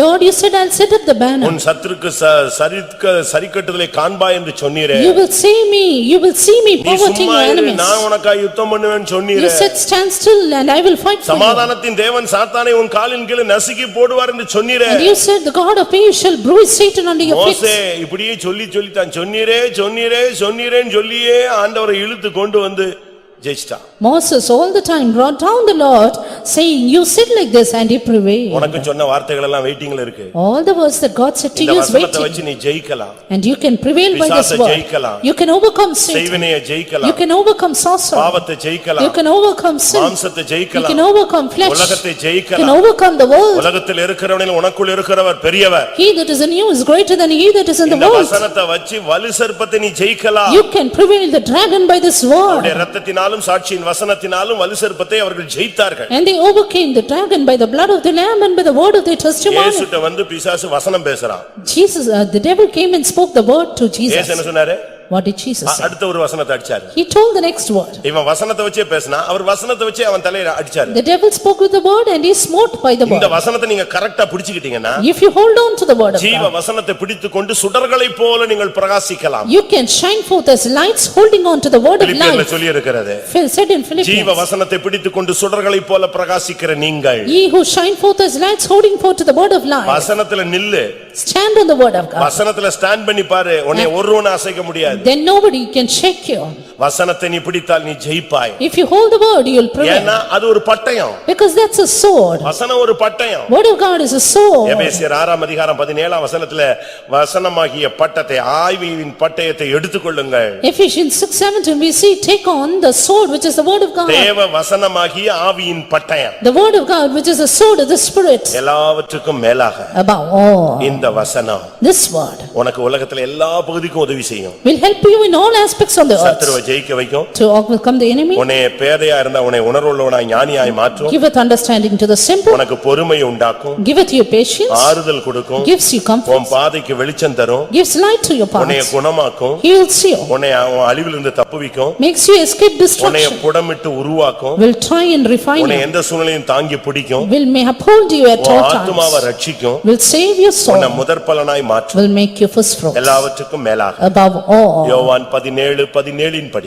John இது 17:17, உன்னை பரிசுத்தமா it will sanctify you. உம்முடைய சத்தியத்தினாலே அவர்களை பரிசுத்தமாக்கும் உம்முடைய வசனமே சத்தியம். Sanctify them through thy truth, thy word is truth. அவருடைய வசனம் சத்தியம். His word is truth. இந்த வசனத்தினால் அவர்களை பரிசுத்தமாக்கும். He will sanctify you through this இந்த truth. வசனம் உனக்குள்ள இருந்தா If this word is in you, உன்னை கொஞ்சம் கொஞ்சமா உருவாக்கி ஒரு பரிசுத்தமாய் மாற்றி it will form you little by little and make you holy. எல்லாரும் கண்களை மூடுவோம். Close your eyes. இந்த வசனம் உனக்குள்ள உன்னை பரிசுத்தமாய் மாற்றி இந்த வசனம் உன்னை மறுரூபப்படுத்தும். This word will make you holy and transform ஒரு you. சவுண்ட் கிடைக்கும். A sound you will hear. எக்காலம் துணிக்கும். The trumpet will sound.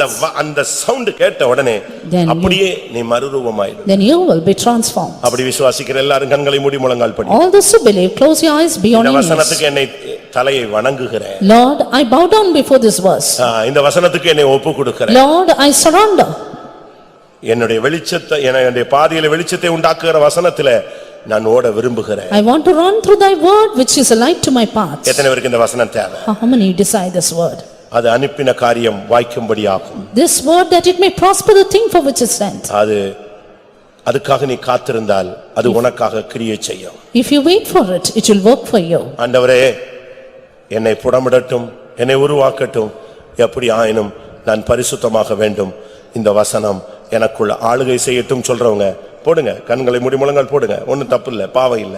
All those who say, let the word of God refine me, try me and make me holy. Close your eyes, be on your knees. இந்த வசனம் எந்த சூழ்நிலையில சிக்கினவனுக்கு உதவி செய்யும். This word of God will help us in any situation. பலவீனத்தோடு வந்தாயா, இந்த வசனம் உன்னை பலப்படுத்தும். Are you weak? The word of God will strengthen you. வியாதியோடு வந்தாயா, இந்த வசனம் உன்னை குணமாக்கும். Sick? The word of God will heal you. கோபத்தோடு வந்தாயா, இந்த வசனம் உன்னை பொறுமையாக்கும். Anger? The word of God gives you patience. துக்கத்தோடு வந்தாயா, இந்த வசனம் உன்னை ஆறுதல் படுத்தும். Sorrowful? The word of God will comfort you. தோற்று போய் வந்தாயோ, இந்த வசனம் உன்னை ஜெயிக்க வைக்கும். Failure? Then you word of God will பாவத்தோடு prevail. வந்தாயோ, இந்த வசனம் உன்னை பரிசுத்தமாக்கும். Come with sin, the word of God will இந்த sanctify. வசனத்தை விசுவாசிக்கிறேன், ஏற்றுக்கொள்கிறேன் சொல்லுங்க.